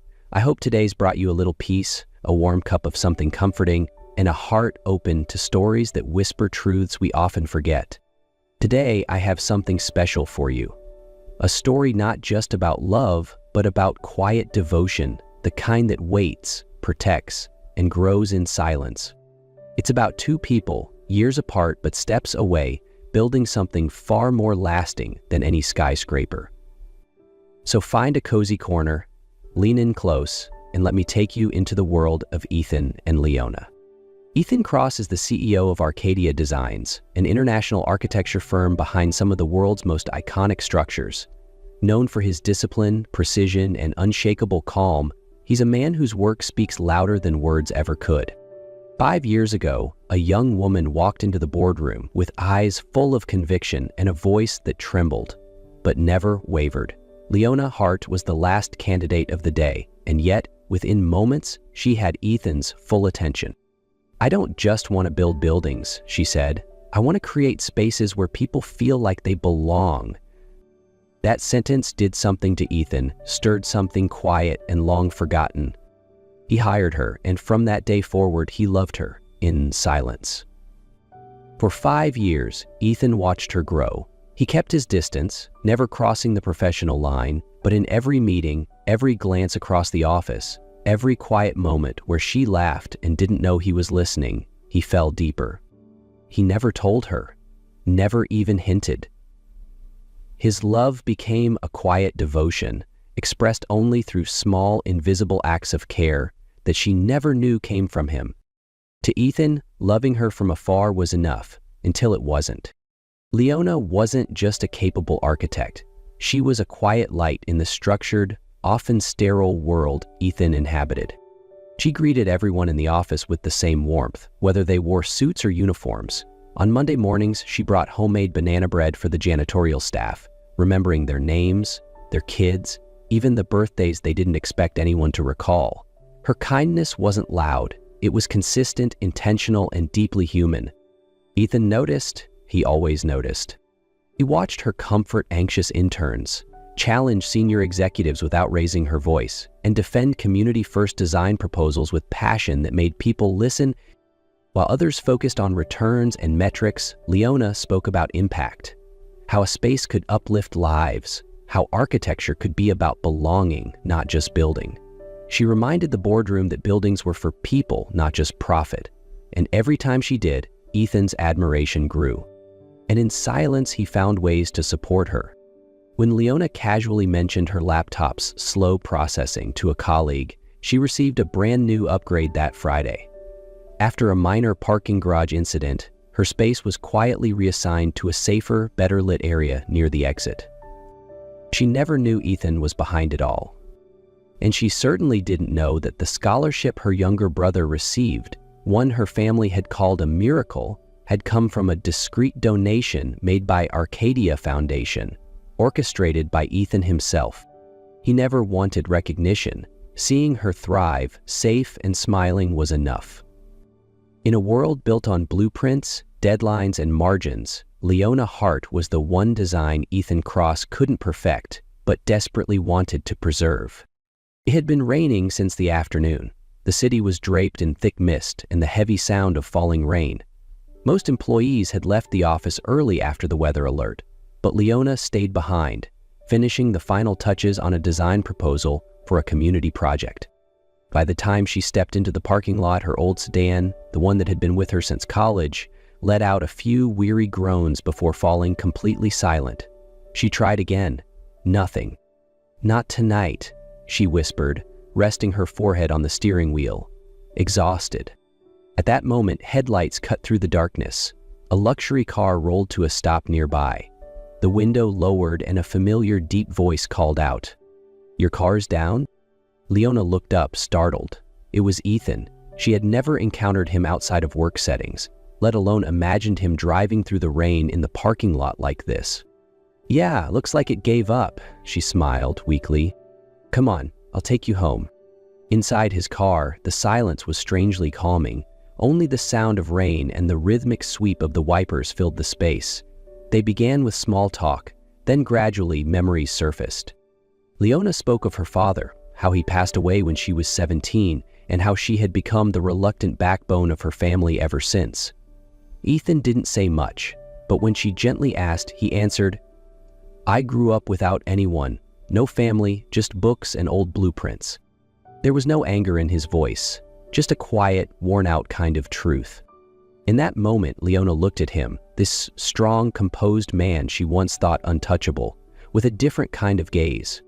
And Ethan, for the first time in 5 years, felt something shift deep inside him. The silence he had clung to so long was beginning to crave a voice. 1 week after the rainy night, the company hosted its annual charity gala, the grandest event of the year for Arcadia Designs. Crystal lights, a live orchestra, dazzling gowns, and sharp tuxedos. Leona felt oddly out of place in her simple blue dress and heels that had seen more holidays than she could count. She stood quietly in a corner, watching her colleagues laugh, toast, and move effortlessly through the glittering space. In her heart, she reminded herself, she belonged in the design room, not in this world of champagne and chandeliers. "Leona?" She turned. It was Ethan. He wore a classic black tuxedo, his demeanor unchanged, except for one thing, the way his eyes were locked on her, unblinking, unguarded. "Would you give me this dance?" Her heart stopped for a moment. Ethan, the man famously known for never dancing with anyone since his fiancée passed away 6 years ago, had just asked her. She nodded softly and placed her hand in his outstretched one. The music began. They moved into a waltz among glowing couples in swirling gowns. But in that moment, Leona saw no one else. Only the rhythm of her heartbeat, the intensity of his gaze, and the quiet synchronicity of their steps. Ethan didn't speak, but the way he gently tightened his hold on her hand, the way his palm rested respectfully on her back, said everything he never had the courage to voice. To Leona, this wasn't just a dance. It was a confession, a silent declaration. And in that moment, beneath the crystal lights and the hush of violins, her heart quietly reached for his. 1 week after the gala, Leona left the office later than usual. A meeting with clients had run long, and she decided to walk home. It wasn't far, and the streets were quiet at night. Until she turned onto the familiar alley near her building, and everything changed. 3 young men, clearly drunk, emerged from the shadows, laughing and throwing out crude remarks. She tried to walk faster, ignoring them, but one of them grabbed her wrist. "Hey, where you headed in such a rush, pretty girl?" Leona pulled back, her voice steady. "Let go." They laughed louder. Another moved closer, his breath thick with alcohol. And then, a deep voice rang out from behind them.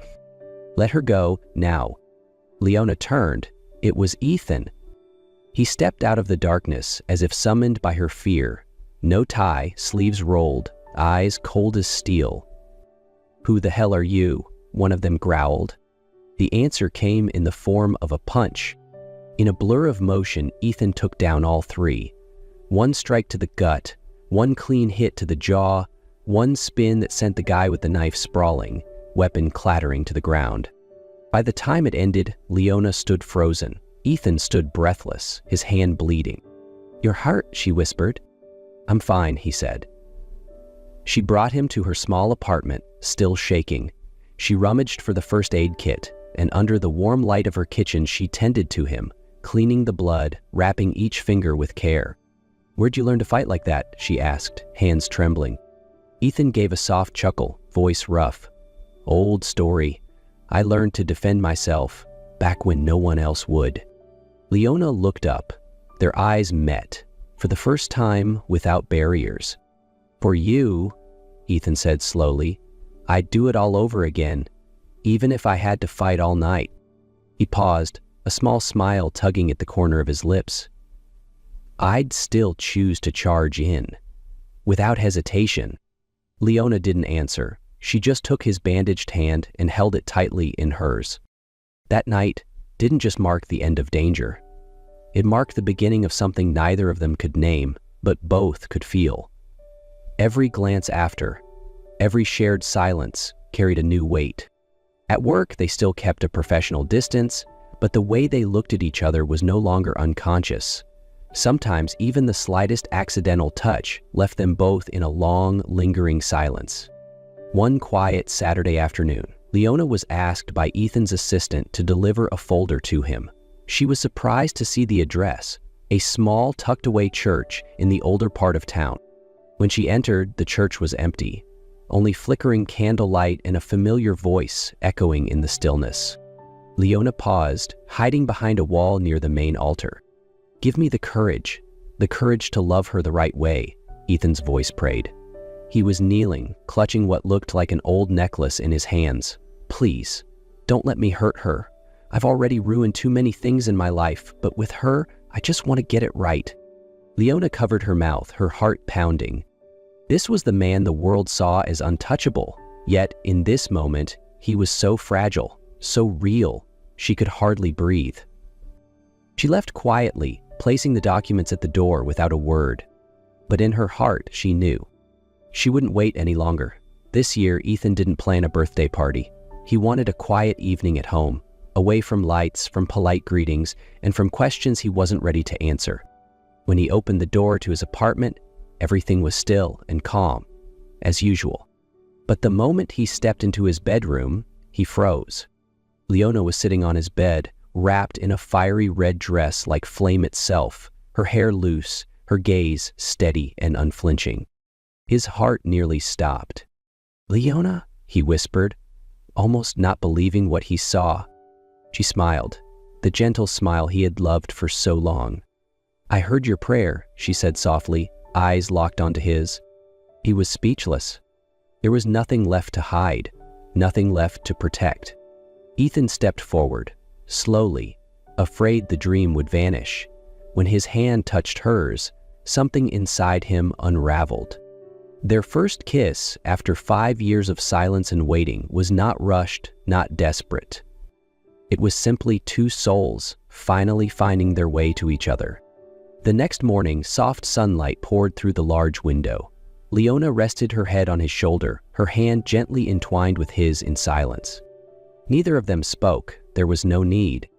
Just the warmth of their hands, the steady rhythm of heartbeats, and the quiet truth that they had finally found each other after everything. Ethan looked at her. Her hair spilled over her shoulder, her eyes softly closed as if still dreaming. She was both peace and fire. No distant promises, no definitions. Just her gaze, her breath was enough.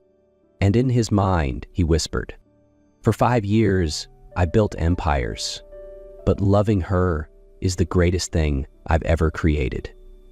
One crisp autumn afternoon, Ethan took Leona to a small park on the outskirts of the city, a quiet place, far from traffic, filled only with golden leaves swirling beneath soft sunlight. They walked hand in hand, talking about simple things as if time didn't exist. When they reached a tall tree in the center of the park, Leona stopped in her tracks. There, nailed to the trunk, was a small wooden sign engraved with the words, "Will you build a life with me?" She turned. Ethan was already down on one knee, holding a tiny velvet box in his hand. "I don't have grand speeches," he said, his deep voice just slightly trembling. "Only a heart that's been yours for a very long time. Let me build something lasting. Not a tower, not a company, but a life. With you." Tears welled in her eyes before she could nod. "Yes," she whispered, "I do." The wedding took place a month later in a small garden surrounded by trees, dressed in shades of amber and red. Nothing extravagant, nothing loud, just family, a few close friends, and honest smiles. Leona walked toward him in a simple white dress, more radiant than any chandelier he had ever seen. When she placed her hand in his beneath the flower arch, Ethan knew no blueprint in the world could match this perfection. Their honeymoon was short, but unforgettable. A small villa perched on the cliffs of Santorini, late breakfasts overlooking the sea, quiet evenings wrapped in blankets, sharing childhood dreams. On the final night, Leona handed him a small gift box. Inside was a metal keychain shaped like a house under construction. Half finished, half complete. "We're still building, aren't we?" she smiled. Ethan held the gift tightly, eyes glowing with something deep and tender. "And we'll never stop," he replied. After they returned, Leona began to change, tired more easily, more emotional, often smiling to herself like she was holding a secret. A few weeks later, in their small kitchen, she placed a pregnancy test on the table with a handwritten note beside it. "We're building more." Ethan froze. He looked at her, then at the test, then back again, as if a single blink might make it all vanish. "Are you sure?" he asked softly. Leona nodded, eyes brimming with tears, but her smile steady. "We're going to have a baby." Ethan sat down, his face buried in her hands, his heart tightened with an emotion he had never known. In that moment he understood. Everything he had ever built in life, the fame, the empire, the towering buildings, none of it compared to the tiny life now growing inside her.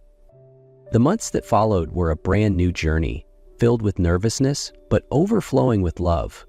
Ethan learned how to mix the perfect orange juice for Leona, got up early every morning to make breakfast, placed his hand on her belly every night, whispering silly, tender things to their baby. They read parenting books together, debated baby names, and cried the first time they heard the heartbeat through the ultrasound. One spring evening, sitting under their porch roof, Leona leaned her head on his shoulder and whispered, "I'm scared." "What are you scared of?" "That we won't be good enough, that we'll mess up." Ethan gently squeezed her hand. "I'm scared too, but if there's one thing I'm sure of, it's that we'll love this child with everything we have." She looked at him, eyes full of unshed tears.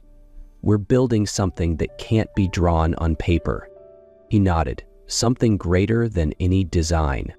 And as the night deepened, beneath a porch humming with spring wind, they quietly embraced the joy growing stronger each day, through heartbeats, through hope, and through a love that had once lived in silence, but had finally found its voice. And so, beneath that quiet porch, with new life on the way and love no longer hidden, Ethan and Leona began the most beautiful chapter yet.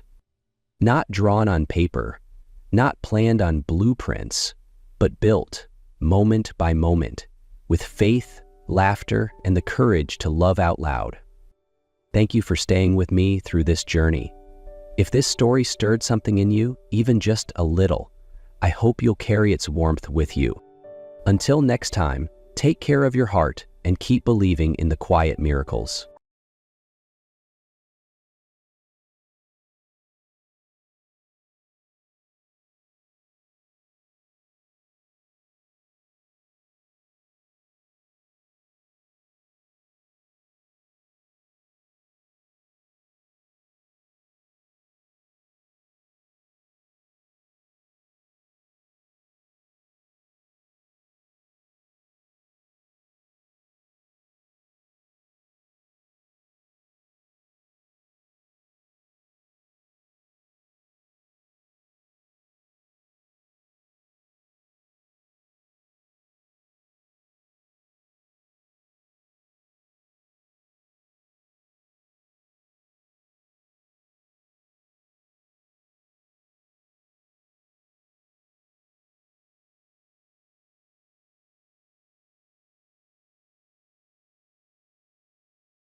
The soft patter of rain against the window echoed through the dimly lit apartment, each droplet reflecting the golden glow of Paris at night.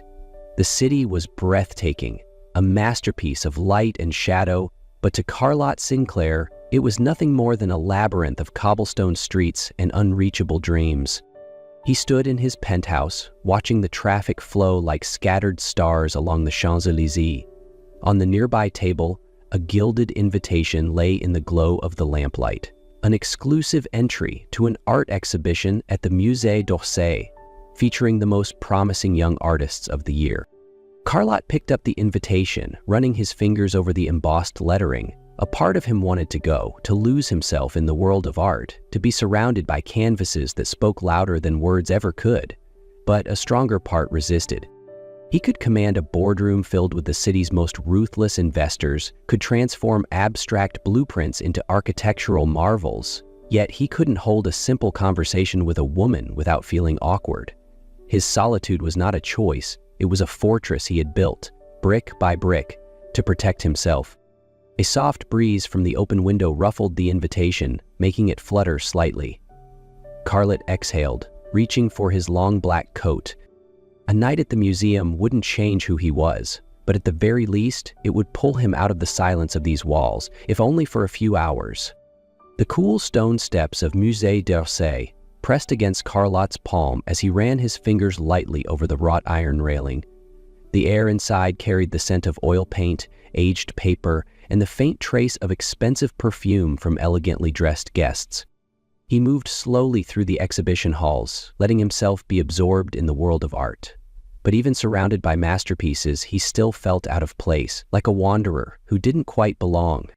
And then he saw it.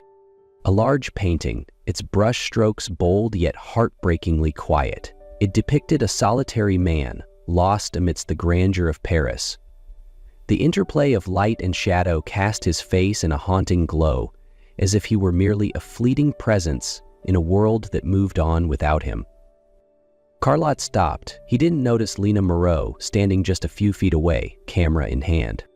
She had been watching him for a while, the man who looked at the painting as if he saw his own reflection in it. There was something about him that drew her in, an unspoken connection between subject and observer. Without hesitation, Lena raised her camera and clicked the shutter. The quiet snap of the camera echoed softly in the still air. Carlotte heard it. He turned, his gaze locking onto hers just as she lowered the camera. A flicker of guilt flashed across her face, like she had been caught doing something she shouldn't. But instead of slipping away, she took a step back and immediately collided into him.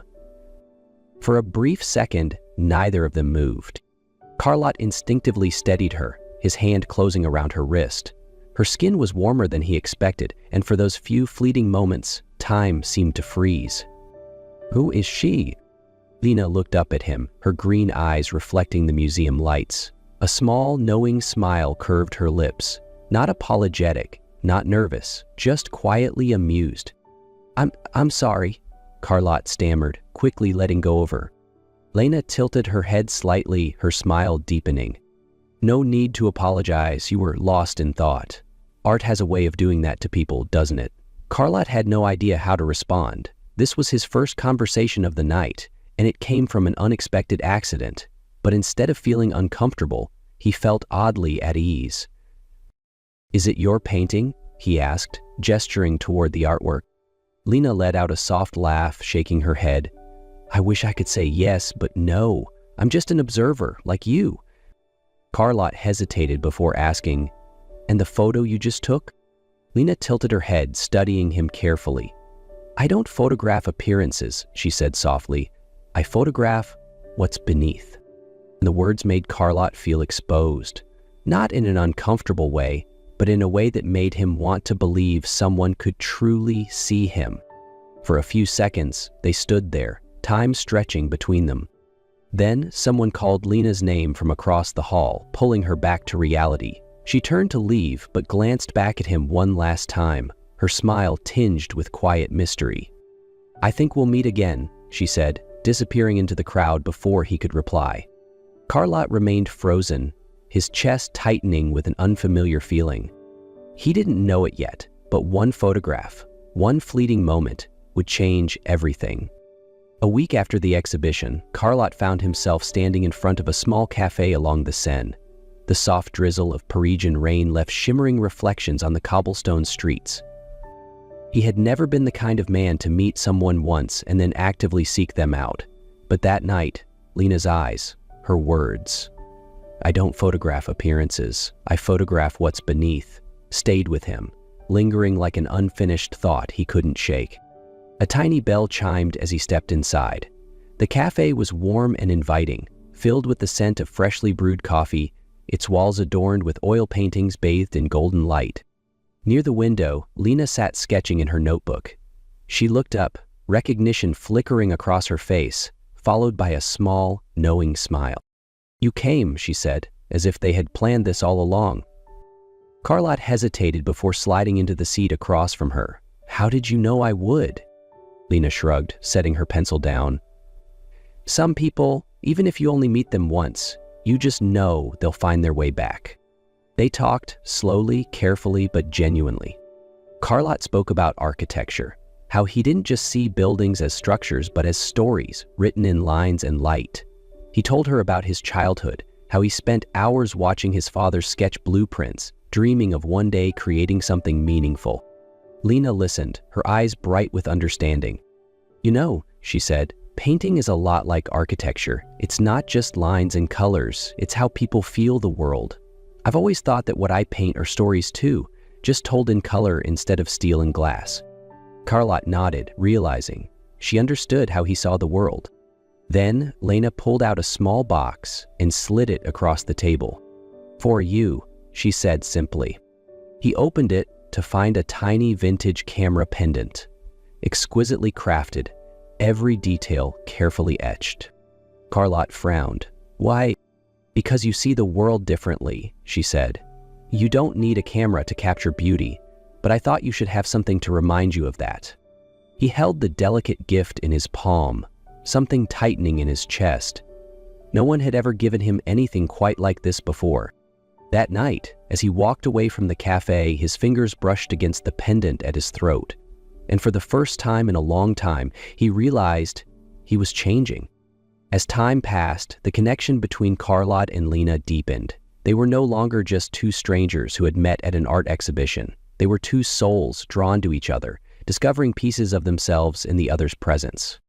One evening, Carlotte attended a charity circus gala, an event where he was invited as a major sponsor. Amid the dazzling performances, his attention was unexpectedly caught by Lena, not on stage, but behind the curtains, her camera in hand. Unlike the audience, who marveled at the grand acrobatics and flamboyant costumes, Lena focused on the moments no one else noticed.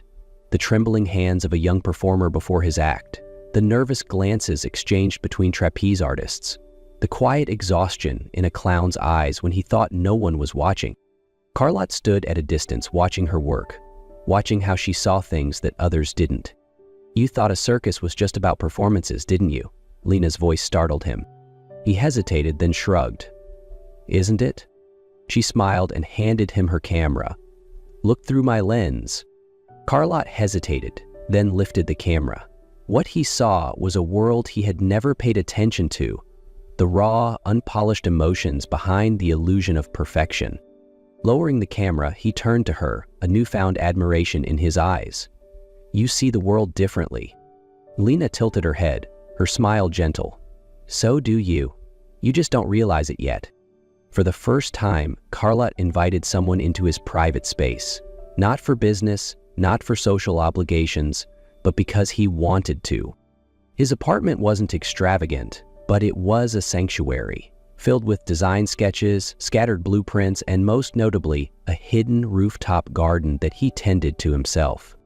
"You have a garden?" Lena asked, surprised, as he led her outside. Carlotte nodded. "I spend my life designing steel and glass structures, but here everything is real, everything grows."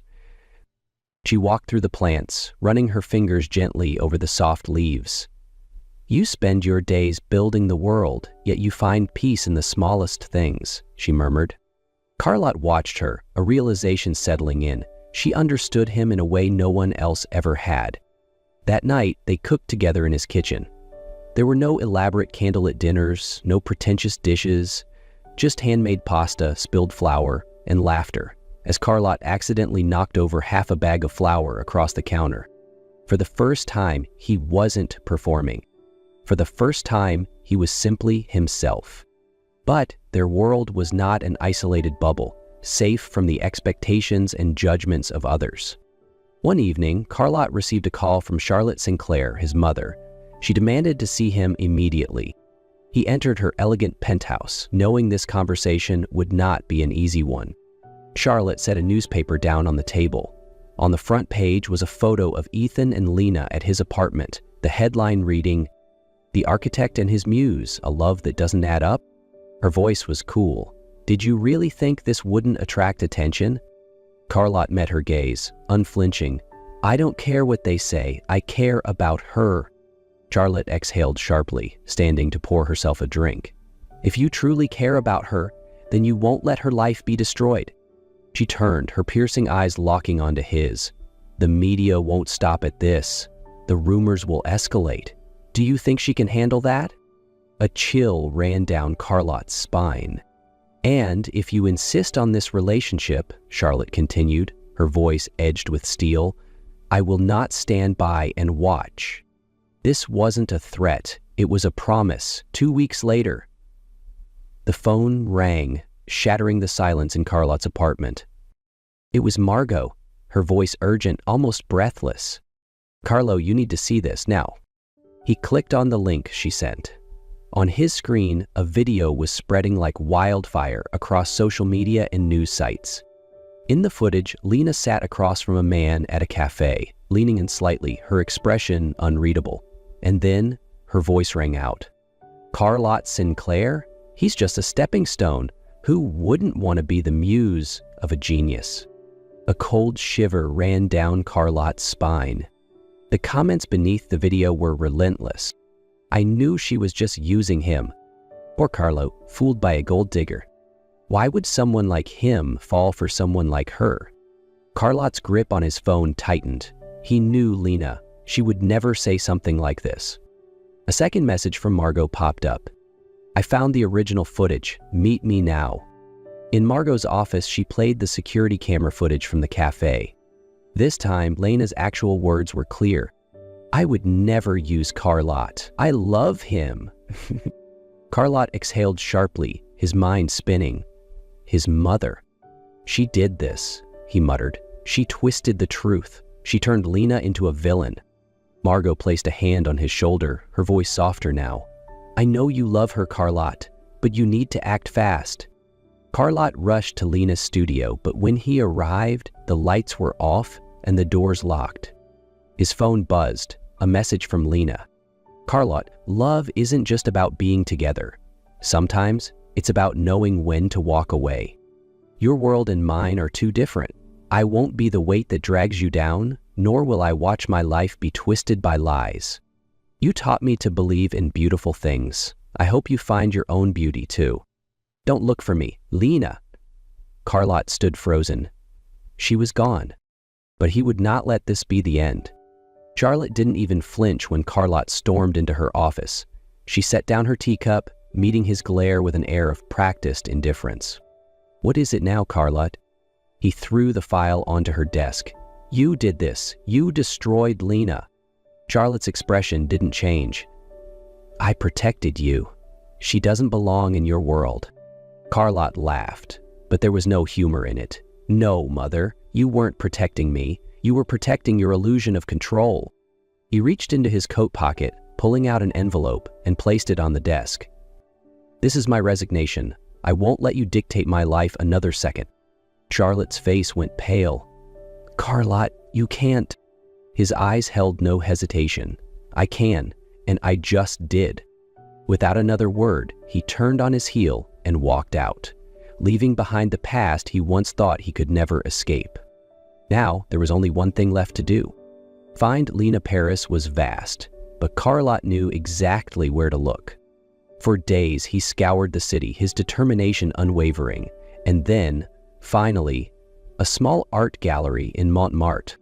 Through the window, warm light spilled across a modest room. The scent of fresh paint filled the air. And there, seated before a canvas, carefully sketching her latest work, was Lena. He stepped inside. She froze, her hand halting mid-stroke, her eyes widened in disbelief.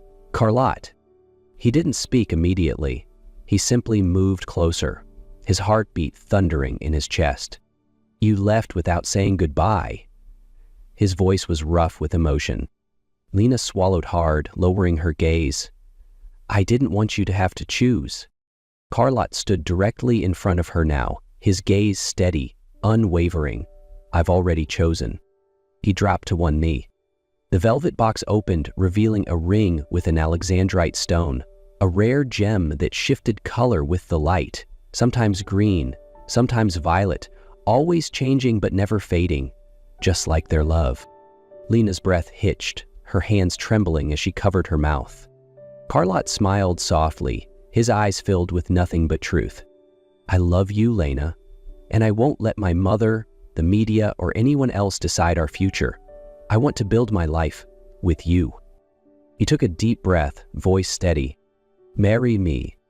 Lena stared at him for a long moment, tears spilling silently down her cheeks. I never stopped loving you, she whispered. Carlotte squeezed her hand gently, eyes twinkling. Then, don't ever leave again. A laugh escaped through her tears and she nodded, slipping her hand into his. Around them, applause erupted. Artists and visitors moved by the moment, unable to resist celebrating their love. Carlotte pulled her into his arms, kissing her like there was no tomorrow. They had fought to find each other again, and this time they would never let go. The sun set over Paris, bathing the city in hues of gold and lavender. But for Ethan and Lena, the world had narrowed to this single moment, two hands intertwined, two hearts beating as one. They had found their way back to each other, and this time there would be no more running. A few months later, inside a sun-drenched vineyard in Provence, Lena adjusted the lace on her wedding gown, taking a deep breath as she stared at her reflection in the mirror. Outside, the guests were already gathering beneath the canopy of olive trees, soft music floating through the air. Margot peeked into the dressing room, her face breaking into a warm smile. "Are you ready?" Lena exhaled, touching the vintage camera pendant at her throat, a reminder of where this journey had begun. "I've never been more ready for anything in my life." Carlotte stood at the altar, looking more at ease than ever. No tailored suits, no forced formalities, just a man in love, waiting for the woman who had changed everything. When Lena walked down the aisle, the world seemed to hold its breath. She wasn't just beautiful, she was radiant, an artist stepping into the most important masterpiece of her life. As she reached him, Carlotte took both her hands in his voice steady, filled with conviction. "When I first met you, I saw the world through my own designs, through my own logic, but you," he smiled, his fingers tightening around hers, "you showed me how to see things differently, to find beauty in the imperfect." He took a breath. "I don't just love you, Lena, I see you, and I promise to never stop looking." Lena blinked back tears, then whispered, "I spent my life capturing fleeting moments, afraid they'd disappear. But with you, Carlotte, I don't have to be afraid anymore, because you're my forever." The sun dipped behind the vineyards, casting them in golden light as they sealed their vows with a kiss. As the reception carried on, laughter, dancing, and the clinking of champagne glasses filling the air, Carlotte led Lena away from the crowd to a quiet spot overlooking the rolling hills. He held out a small wrapped box. Lena raised an eyebrow. "Another gift?" Carlotte smirked. "This one's different." She unwrapped it carefully. Inside was a brand new camera, engraved with her initials. "But look at the back," Carlyle murmured. Lena turned it over. Engraved in delicate script were the words, "For all the moments we'll capture together." Tears welled in her eyes as she looked up at him. "We're going to build something beautiful together, Lena, in our work, in our life, and maybe someday," he added softly, placing a hand over hers, "in a family of our own." Lena's heart swelled. "Yes," she whispered, "let's capture every single moment." As the night deepened, Lena set up her new camera on a tripod, adjusting the settings one last time. "Come here," she said, pulling Carlotte close. They stood under the fairy lights, the vineyard stretching behind them, the glow of their wedding still alive in the air. The timer clicked down. 3, 2, 1, flash. The final shot captured them wrapped in each other's arms, laughing under the stars. A perfect, unfiltered moment. Because some love stories aren't just written. Some love stories are captured, frame by frame, forever. A billionaire flaunts his mistress in public, only to be taken aback when his pregnant wife shows up with a CEO.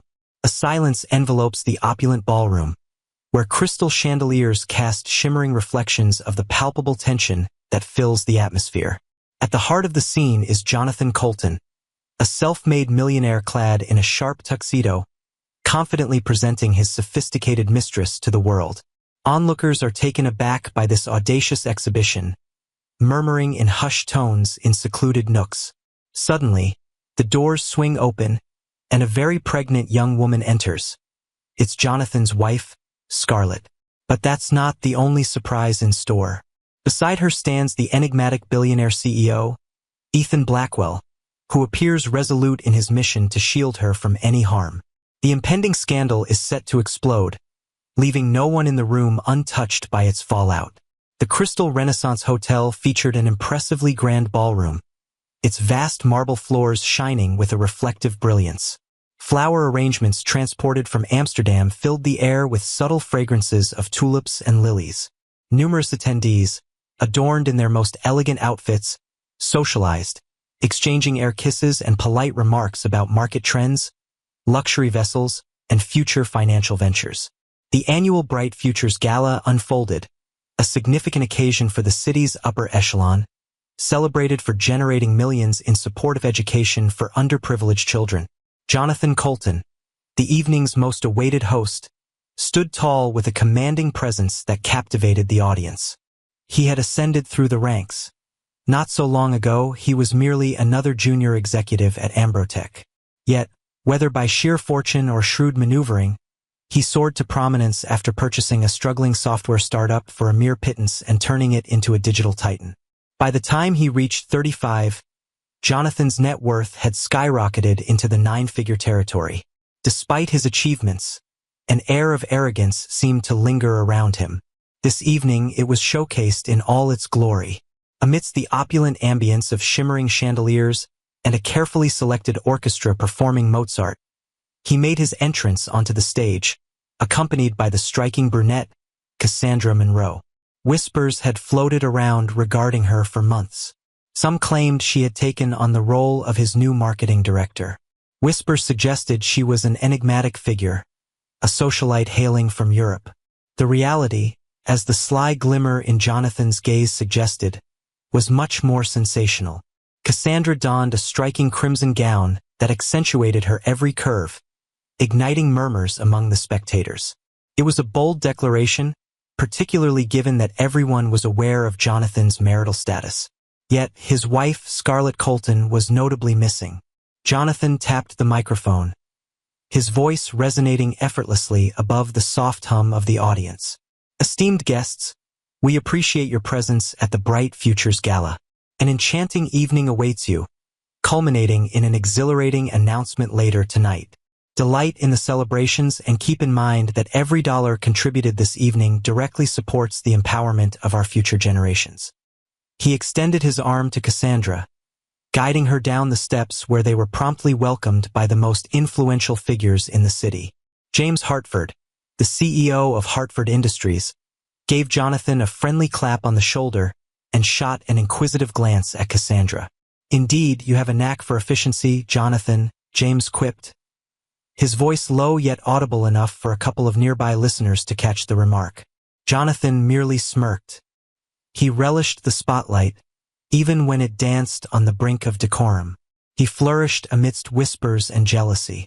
Unbeknownst to him, the meticulously crafted performance he had designed was on the brink of being dismantled in ways he could never foresee. Scarlett, his wife who was 6 months pregnant, was already en route, accompanied by none other than Ethan Blackwell, the enigmatic billionaire CEO known for his secretive philanthropic endeavors. Jonathan may have believed he was the one in charge of this night, yet in reality, destiny and karma were intertwining, and the unfolding events were on the brink of spiraling beyond his grasp. Hours before the gala, Scarlett Colton found herself in the living room of their expansive estate on the city's edge. The estate stood as a symbol of Jonathan's achievements. Grand pillars, a serpentine driveway, and perfectly groomed lawns worthy of royalty.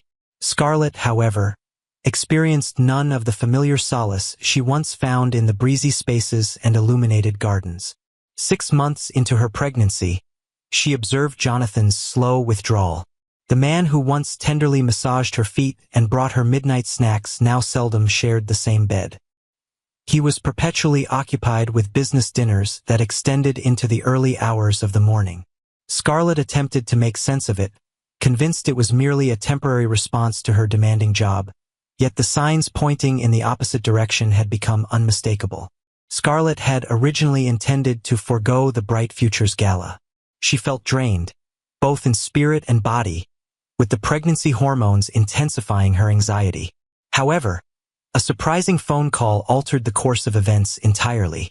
The message originated from Natalie Cruz, a dear childhood friend and a legal advisor at Jonathan's company. Natalie's voice quivered with emotion as she implored Scarlett to join her at the gala. Scarlett, I hope this doesn't unsettle you, but Jonathan intends to bring a guest tonight, someone he's been involved with. You must be there, Natalie murmured, her voice trembling with fear of the repercussions of voicing her thoughts. Scarlett's heart raced as she listened, her hand instinctively moving to her belly. She had long harbored doubts about Jonathan's fidelity, but the sheer humiliation of it being laid bare in public was beyond anything she could have anticipated. A tempest of feelings, rage, pain, and treachery, overwhelmed her.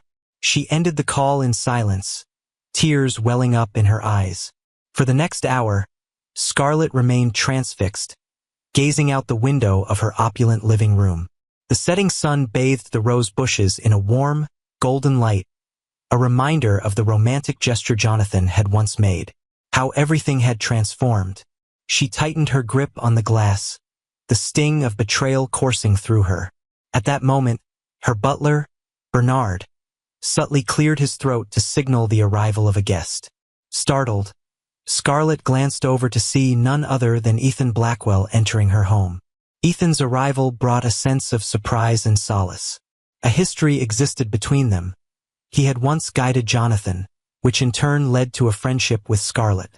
Yet, as time passed, Ethan distanced himself from the spotlight, seldom stepping into the public eye. "Scarlett," he murmured, worry evident in his expression. "I came across some troubling news regarding Jonathan. I'm here to assist you." She found it impossible to conceal her tears. "He has taken a lover. This evening in a communal setting. I never thought he would betray me like this, particularly at such a crucial time." Ethan paused for a moment, then softly rested his hand on her shoulder. "It's important to have support during tough times. Should you choose to arrive, I will be right there with you. I stand completely behind you." Scarlett took a deep breath, her determination solidifying. She would no longer remain the obedient spouse who lingered in quietude. If Jonathan sought to showcase his mistress before the city's high society, she would confront him directly, and she would not stand alone. In just 2 hours, Scarlett slipped into a breathtaking midnight blue maternity gown. She looked at her reflection, observing the luminous aura that motherhood and a deep-seated resolve bestowed upon her. Power coursed through her veins. As she entered Ethan's polished black Bentley, they embarked on their journey to the gala, unaware that their arrival would trigger a series of events that would alter the course of their lives forever. Cassandra Monroe had always been captivated by the seductive charm of riches and influence. Born as Cassie Marsh in a humble suburb outside London, she discovered early on how swiftly fate could shift its course. When she was 12, her father faced the unfortunate circumstance of losing his job. Her mother faced the challenges of a long-term illness. Poverty arrived uninvited, ushering in a wave of despair. In that moment, Cassandra made a solemn promise to herself. She would never again allow herself to feel powerless. In her late teens, she unearthed her innate talents. A brilliant intellect, insightful intuition, and striking beauty. At the age of 20, she found herself in relationships with accomplished older men. Every relationship enhanced her status, with each man imparting crucial insights into commerce, networking, and the art of influence. Cassandra quickly understood that the true wealth in elite circles lay not merely in finances, but in the hidden truths that people carried. Thus, she mastered the art of revealing them. Following a series of relationships that concluded with significant gains, she turned her attention to exploring the world. She often attended elite events in Monaco, Hong Kong, and Dubai. Ultimately, she journeyed to the United States, forging a connection with real estate mogul Robert Klein in New York, followed by an encounter with a shipping tycoon in Los Angeles. Nevertheless, these matters served as important milestones. Cassandra sought a prize, a partner she could cling to for the long haul, someone whose thirst for recognition mirrored her own drive for success. It was at a private investor conference in San Francisco that she encountered Jonathan Colton. She saw beyond his good looks. What captivated her was his unyielding drive and the manner in which he held the attention of everyone around him.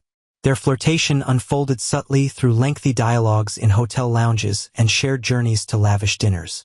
Jonathan possessed a boldness and intelligence that captivated her completely. He wasn't merely wealthy. He was on the brink of catapulting into the highest tiers of global affluence. In him, she recognized a chance and a soul that resonated with her own. Jonathan, weary of his seemingly flawless marriage, found himself captivated by Cassandra's boldness and elegance.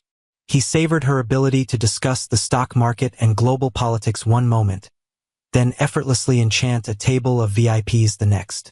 Yet Cassandra harbored aspirations that extended far beyond the role of a mere discreet mistress. She craved the limelight, sought power, and yearned to be among the city's upper echelon, rather than lingering in the obscurity of opulent hotels. When Jonathan asked her to join him at the Bright Futures Gala, she readily accepted, without a moment's pause. He seemed to take pride in the idea that it would mark their grand debut as a power couple, yet he conveniently omitted any mention of how he intended to handle the controversy of still being married to Scarlett. Cassandra, in her own way, delighted in the notion of being esteemed by the city's most powerful figures. She had a hunch that Jonathan could soon suggest an arrangement that would be even more profitable.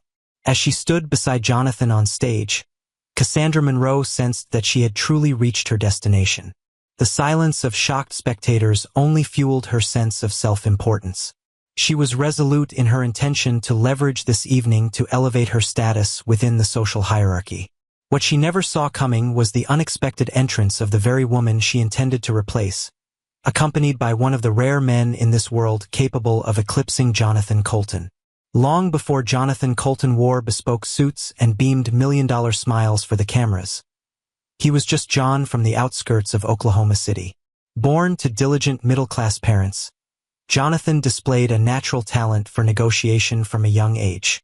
He was the kind of kid who could transform a basic lemonade stand into a thriving mini-franchise, charming his classmates into joining the venture for a share of the earnings.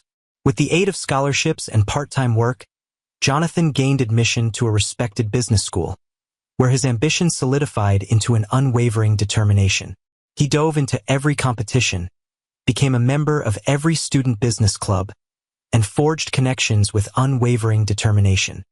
His colleagues held him in high regard, yet there were murmurs that his tactics were overly forceful, perhaps even ruthless. Upon completing his college education, he secured an entry-level role at Ambertech, a moderately sized technology company. His superiors recognized his unwavering enthusiasm and assigned him to projects that demanded swift completions and innovative approaches. Throughout the years, Jonathan built a compact yet powerful network of mentors. Among them was Ethan Blackwell, who was a venture capitalist at that time. Ethan saw the promise in Jonathan and frequently brought him along to important meetings, guiding him through the subtleties of gauging the atmosphere, convincing investors, and navigating tricky circumstances. Yet, as Jonathan rose, so too did his sense of self-importance. A pivotal moment arrived when he received a tip regarding a struggling startup focused on machine learning software for e-commerce. While other investors perceived a gamble, Jonathan recognized a treasure trove. He gathered funds from his personal savings and a few smaller investors, acquiring the startup for a mere fraction of its true value. In the ensuing years, Jonathan steered the company towards the creation of sophisticated consumer analytics systems. Luck grinned, and so did the market. Contracts flooded in from prominent retailers across the globe. Jonathan's net worth soared to new heights. Opulent gatherings, extravagant journeys, and premier properties quickly came next. Scarlett did as well. They crossed paths during a gala where she was serving as a PR consultant, and Jonathan took the stage as the keynote speaker. Her warmth and authentic spirit pierced through Jonathan's tough exterior of ambition. They fell in love swiftly, and even Ethan Blackwell, who had become cautious of Jonathan's bold strategies, was moved by how Scarlett appeared to bring out a gentler side in him. For a while, Jonathan seemed truly content. The wedding unfolded as a lavish affair, marked by sophistication and exclusivity, capturing the attention of gossip columns everywhere. Yet, the triumph only intensified Jonathan's desire. He immersed himself further into business expansions, crafting deals in Asia and the Middle East, seldom returning home before midnight. Slowly, the warmth he once bestowed upon Scarlett faded, giving way to an unsettling discontent. He started to feel bitterness towards her soft nudges to harmonize his professional and personal life, perceiving them as limitations on his relentless rise. Upon Cassandra Monroe's arrival in his life, her shrewd aspirations resonated perfectly with his. Their connection transformed into a captivating refuge from the mundane life he believed was constraining him. At the Bright Futures Gala, Jonathan stood poised to make a memorable impression alongside Cassandra. Yet the recollection of the man he used to be, diligent, intelligent, and deeply devoted, still glimmered in his gaze. The inquiry lingered on whether that flicker of conscience would hold significance when he confronted the arrival of his pregnant wife, alongside the very mentor he had once revered. As Scarlett navigated the anxious journey to the Crystal Renaissance Hotel, she took a deep breath. Determined to maintain her composure, she would not allow herself to appear in disarray. Above all, she aimed to present herself as calm, graceful, and almost majestic. For far too long, she had assumed the role of the understanding partner, extending compassion and countless opportunities. This evening would unfold in a unique way. Seated beside her in the sleek Bentley, Ethan Blackwell inquired gently, "Are you certain you want to proceed with this? Facing Jonathan in front of the crowd will be quite a challenge." Scarlett straightened her posture, her hands resting gently over her expanding belly. "I must do this. I won't allow him to believe he can parade his affair without facing any consequences. By retreating, I concede victory to him. I refuse to remain a passive observer in my own existence." From her clutch, she pulled out an envelope, a manila file brimming with documents. This was her hidden advantage, carefully assembled throughout the last month.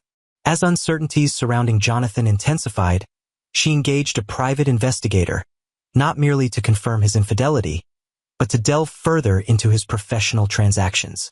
The results, received just days prior, left her utterly stunned. Deceptive dealings, hidden corporate entities, and dubious international accounts. Jonathan was teetering on the brink of legality. If these details were to become public, it could spell disaster for him. Scarlett, however, had no plans to bring about his downfall just yet. She simply aimed to face him with the understanding that she was not naive. Jonathan was gravely mistaken if he believed he could simply divorce her in silence and cast her aside. This was her safeguard, for herself and their unborn child. Ethan cast a quick look at the file, his eyes catching the official seals and the detailed financial statements within. His demeanor shifted to one of seriousness. This matter demands attention. If the SEC or any law enforcement agency were to come across these documents. Scarlett pursed her lips. "I know. Yet it's the sole advantage I possess. I have no intention of going public unless I'm compelled to do so." At last, he will confront the repercussions of his choices. Ethan nodded, a mix of admiration and concern etched across his features. He had once viewed Jonathan as a promising talent, a person full of potential who could transform the world positively. Now, that same man found himself teetering on the edge of scandal and the looming threat of incarceration. Nevertheless, Ethan's foremost allegiance remained with Scarlett and the unborn child she bore.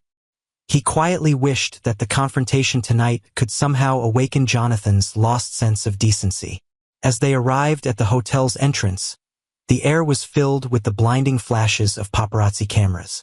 The crowd anticipated capturing images of celebrities and influencers, but the sight of Ethan Blackwell emerging with Jonathan's visibly pregnant wife sent them into a frenzy. Microphones reached out, cameras captured moments, and a flurry of questions echoed around. Scarlett inhaled deeply one final time, intertwined her fingers with Ethan's, and allowed him to lead her along the crimson path. As she stepped into the lobby, the palpable tension enveloped her, with eyes shifting towards them and hushed murmurs swiftly circulating. Scarlett's heart raced, yet her eyes shone with unwavering determination. Soon, she would confront Jonathan and his mistress, and when that moment arrived, she was determined to hold her ground, equipped with the truth and a strategy to restore her dignity. Ethan Blackwell was a name murmured within the elite circles of finance and business. 10 years prior, his investment firm, Blackwell Capital, had made waves in the tech industry by backing innovative startups, including those that transformed contemporary e-commerce and artificial intelligence. Ethan's remarkable ability to identify champions turned him into a legend. Yet, an unexpected tragedy, the fatal car accident of his younger sister, drove him into isolation.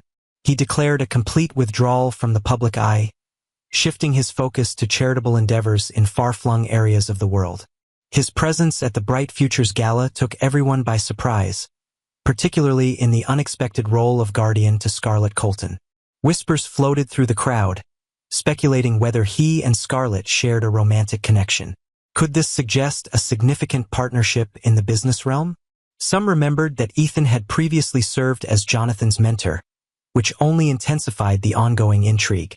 As Ethan stepped into the ballroom, all eyes were drawn to him, with a statuesque frame and an air of elegance. His understated charm stood in stark contrast to Jonathan's flamboyant bravado.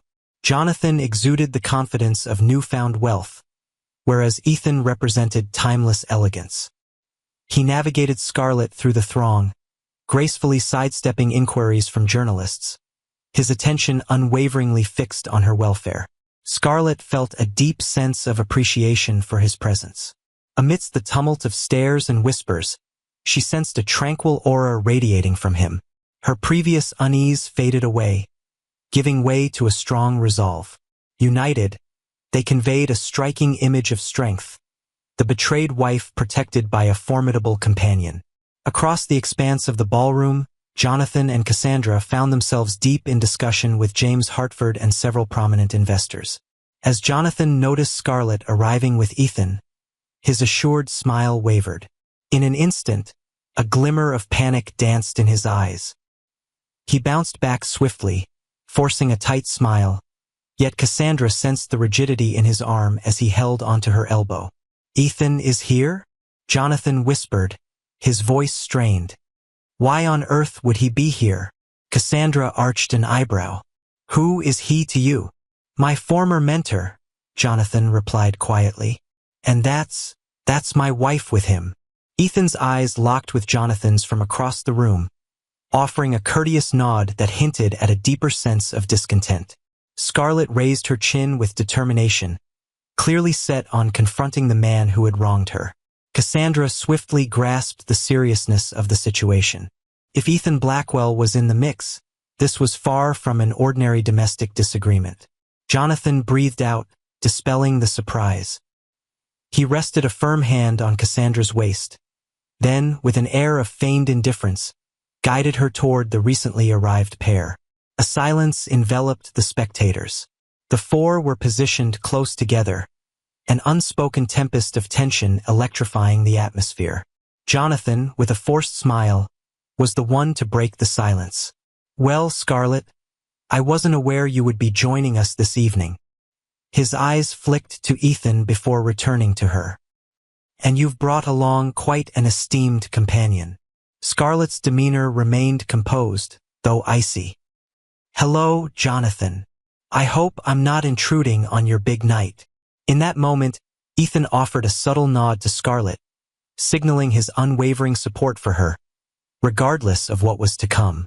The atmosphere thickened, foreshadowing a confrontation that threatened to unravel Jonathan's meticulously crafted existence. Observers felt the tension rise, akin to an audience in a grand arena, as they witnessed Jonathan Colton and his pregnant wife face off, each backed by their loyal allies. In the background, the gala's string quartet performed a piece that seemed strangely out of sync with the tension permeating every corner of the ballroom. Scarlett felt her heart race as she met Jonathan's gaze.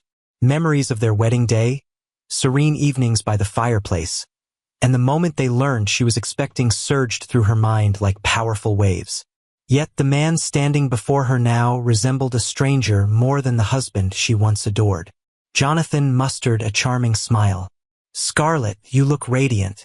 It's quite a surprise to find you here. I assumed you were taking it easy at home." His effort at casual conversation was nearly amusing, yet Cassandra, her arms encircling his, interjected. "Jonathan asked me to assist him in hosting. After all, it's an important night for the Bright Futures Foundation, and I'm deeply passionate about philanthropy." Her overly sweet tone only intensified Scarlett's frustration. She felt her nails dig into her palms, but she maintained a calm voice. "How kind of you, Cassandra. I'm certain your interest in Jonathan's matters extends well past mere philanthropy." A whisper rippled through the crowd. Cassandra tensed, her gaze igniting with intensity. Jonathan's smile faded, giving way to a piercing look of caution. Yet, if he believed Scarlett would shrink back from that gaze, he was sorely mistaken. Scarlett turned her attention to Jonathan, stating firmly, "I've come here because I deserve to see who you're showcasing, and to make it clear that neither I nor our child will be overlooked." Ethan stood beside her, placing a comforting hand on her arm. He spoke with a calm yet commanding tone. "Jonathan, I feel let down. This is not the individual I once guided. This public humiliation of your wife is beneath you, beneath everything we strive for." Jonathan's jaw tightened. Ethan's words resonated deeply, igniting a brief spark of guilt before his expression solidified once more. He surveyed the crowd, knowing that preserving his reputation was of utmost importance. "I believe we ought to take this discussion somewhere more discreet," Jonathan whispered, his tone dropping. "Scarlett, Ethan, let's step out onto the terrace." The onlookers parted like the Red Sea as the four of them, accompanied by a few of the most inquisitive spectators, made their way toward the ornate double doors leading outside. A silence enveloped the main ballroom, yet the murmurs and hurried messages were bound to persist in its aftermath. On the terrace, the city lights sparkled in the distance, a striking juxtaposition to the encroaching darkness that loomed between them. A soft wind whispered through, yet it offered scant comfort against the rising unease. Jonathan confronted Scarlett, his tone laced with frustration. "Why bring Ethan here? Why humiliate me in front of everyone?" Scarlett's eyes brimmed with tears, yet her voice held a defiant edge. "Humiliate you? You're the one parading around with someone else while I'm carrying your baby. Did you honestly believe I would remain silent?" Cassandra made an effort to step in, but Ethan quieted her with a sharp look. He then turned to Jonathan. "If you still hold any respect for Scarlett, you'll manage this situation with grace." For a brief moment, Jonathan's shoulders drooped, a hint of regret passing over his features. But Cassandra grasped his arm, her presence a reminder of the choice he had made. Caught in a struggle of conflicting emotions, Jonathan stood at a pivotal moment with the city and, above all, Scarlett, eager to witness his choice. Ultimately, the encounter on the terrace was thankfully short-lived. Cassandra assumed the part of the indignant girlfriend, yet it was clear to many that her fury was fueled more by a fear for her own aspirations than by any true affection for Jonathan.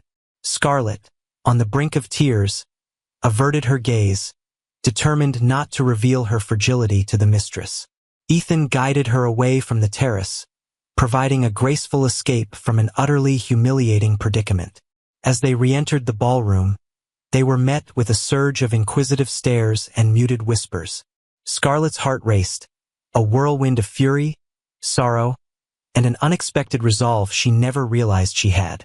She grasped Ethan's arm, thankful for his steadfast presence.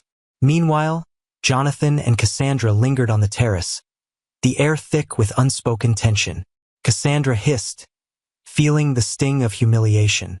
"How could you not give me a heads up that your wife would be here, pregnant no less, and with Ethan Blackwell of all people?" Jonathan ran a hand through his hair, exhaling sharply. "For one, I had no clue Scarlett was coming. Trust me, this wasn't what I intended." He shot a look at Cassandra, briefly doubting his choices. "And let's not overlook the fact that you were the one who pushed for everyone to know about us. Well, here we are." Cassandra's eyes narrowed. "So now you're pointing fingers at me? Did you catch the way Ethan looked at you? He could wipe you out. You'd better pray he doesn't start poking into your finances or your business dealings." A shadow of dread passed over Jonathan's features. Cassandra had a point. Should Ethan unleash his vast resources upon him, the fallout could be devastating. With determination, Jonathan stood tall, adjusting his suit with care. "Let's keep things composed. We'll complete our responsibilities here, then discuss our next steps in private." Within the venue, the gala program continued to unfold. The MC stepped into the spotlight, encouraging attendees to contribute to the foundation. Enthusiastic applause erupted as significant donations illuminated the digital display. Yet beneath the charitable surface, the true intrigue of the evening captivated all. Social media erupted with images of Scarlett and Ethan's entrance, igniting sensational headlines such as CEO Ethan Blackwell saves heartbroken wife from Millionaire's betrayal. Scarlett and Ethan discovered a quiet nook by the refreshment tables. A handful of acquaintances came forward with gentle concern, yet the majority maintained a cautious distance. Scarlett took a glass of water from a waiter, but barely sipped it. She felt a chill, even amidst the warmth of the bustling room. Ethan leaned in, his voice low and intimate. "I'm really proud of you for asserting yourself, but I can't help but worry about how stressed you seem. Perhaps it would be best if we took our leave." Scarlett paused, feeling the weight of her emotions. Despite her exhaustion, a defiant spark ignited within her, refusing to accept the notion of backing down. "I must prove to him that fear will not drive me away." She decided to linger a little longer, at least until the main announcements concluded. Ethan nodded, acknowledging her choice. In reality, his admiration for her had only deepened. A flicker of guilt tugged at his conscience. He had played a part in Jonathan's ascent, unaware of how power could twist a man. Now, Ethan quietly vowed to stand as Scarlett's protector against any tempests Jonathan might bring forth. As the gala unfolded, a palpable tension enveloped the guests. Curiosity hung in the air. Would Scarlett succumb to tears, or would she stand resilient against the mounting pressure? Would Jonathan's star face consequences for his audacious betrayal, or would he navigate the storm unscathed, shielded by his affluence and power? Only time, and possibly Ethan Blackwell's next decision, would reveal the outcome. In the aftermath of the gala, whispers circulated like a brewing storm. Some tabloids published sensational headlines, "Billionaire Showdown," while high society gossip columns showcased anonymous sources eagerly sharing details about Jonathan's bold public reveal of Cassandra. Scarlett, though embarrassed, found comfort in the wave of supportive messages she received from old friends and even strangers who understood her situation.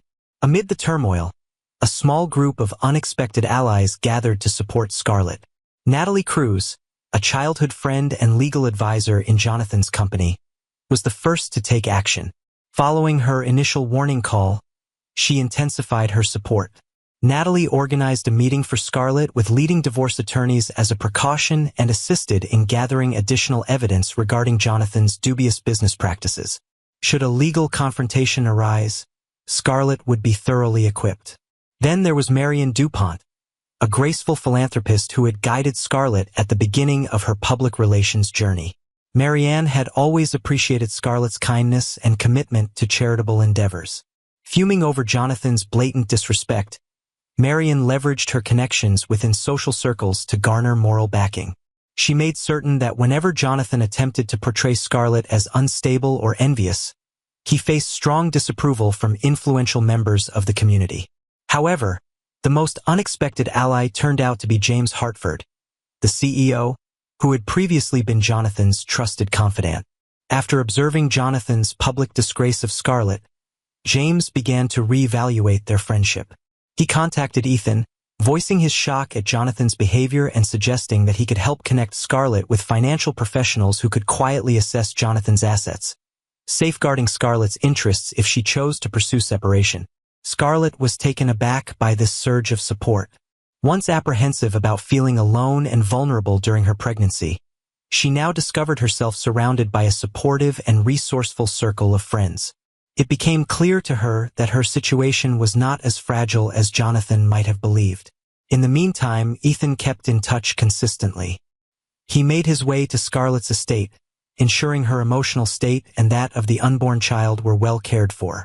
His steady presence offered a reassuring anchor in Scarlett's life, even as whispers of scandal trailed behind them. Certain tabloids hinted at an affair, portraying Ethan as the gallant hero swooping in to claim a millionaire's wife. Scarlett decided to dismiss the rumors. She had faith that Ethan's motives were solely driven by a desire to protect and help others. He was a man committed to correcting injustices. Jonathan's response to the burgeoning alliance was steeped in a blend of fury and suspicion. Cassandra stoked the fire, cautioning him that Scarlett was amassing legal leverage. In turn, he found himself making late-night calls to attorneys, sifting through financial records to hide any wrongdoing, and initiating a covert inquiry into the source of information reaching Scarlett. Yet, Jonathan's efforts to reclaim authority appeared to elude him. Every time he endeavored to stage a victorious public moment alongside Cassandra, the media coverage consistently resurfaced discussions about Scarlett's dignity and Ethan's charitable ventures. Investors began to feel apprehensive, feeling the unrest might affect Jonathan's upcoming business ventures. Conflicts intensified in the shadows. The pressing question was no longer if a reckoning would occur, but rather when it would happen, and who would ultimately wield the critical influence when everything fell apart. For Jonathan Colton, the initial sign of impending trouble came in the shape of a blunt letter from the Securities and Exchange Commission. It sought documents related to various offshore accounts that Jonathan had foolishly thought were concealed behind multiple layers of shell corporations. Someone somewhere had alerted the authorities, though he had no way of knowing who it was. He had a nagging suspicion about Ethan, or perhaps even Scarlett's friend Natalie. His anxiety surged, leading to restless nights packed with urgent calls to his legal team. As if the SEC inquiry wasn't challenging enough, Jonathan found his relationship with Cassandra slipping away. She had not anticipated becoming involved with a man facing scrutiny, whose wealth could be at risk if the claims proved true. She began to skip their planned dinners, claiming pressing matters of her own. The once vibrant bond between them grew strained, with each blaming the other for betrayal. Cassandra suggested that she might just sever ties and leave if Jonathan's empire began to falter. Faced with an impending legal storm and a mistress growing increasingly impatient, Jonathan's meticulously constructed image started to unravel. His employees murmured about his unpredictable actions, the sudden dismissal of those he considered disloyal, last-minute cancellations of spontaneous meetings, and a breakdown in front of crucial investors. Meanwhile, Scarlett quietly advanced her preparations. With Natalie's help, she gathered every document, text message, and photograph relevant to Jonathan's misconduct, both personal and professional. She felt conflicted. Part of her wanted to fully expose him, to witness him face the consequences of the betrayal he had inflicted.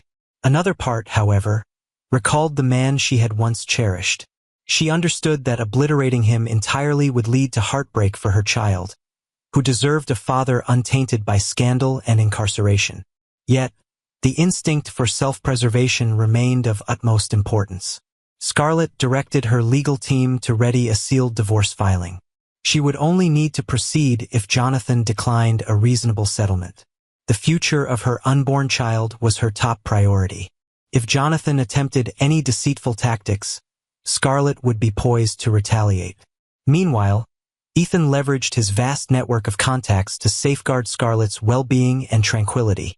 Investigators loyal to him quietly uncovered additional proof of Jonathan's wrongdoing, including unreported finances, rumors of insider trading, and deals tainted by bribery in international markets.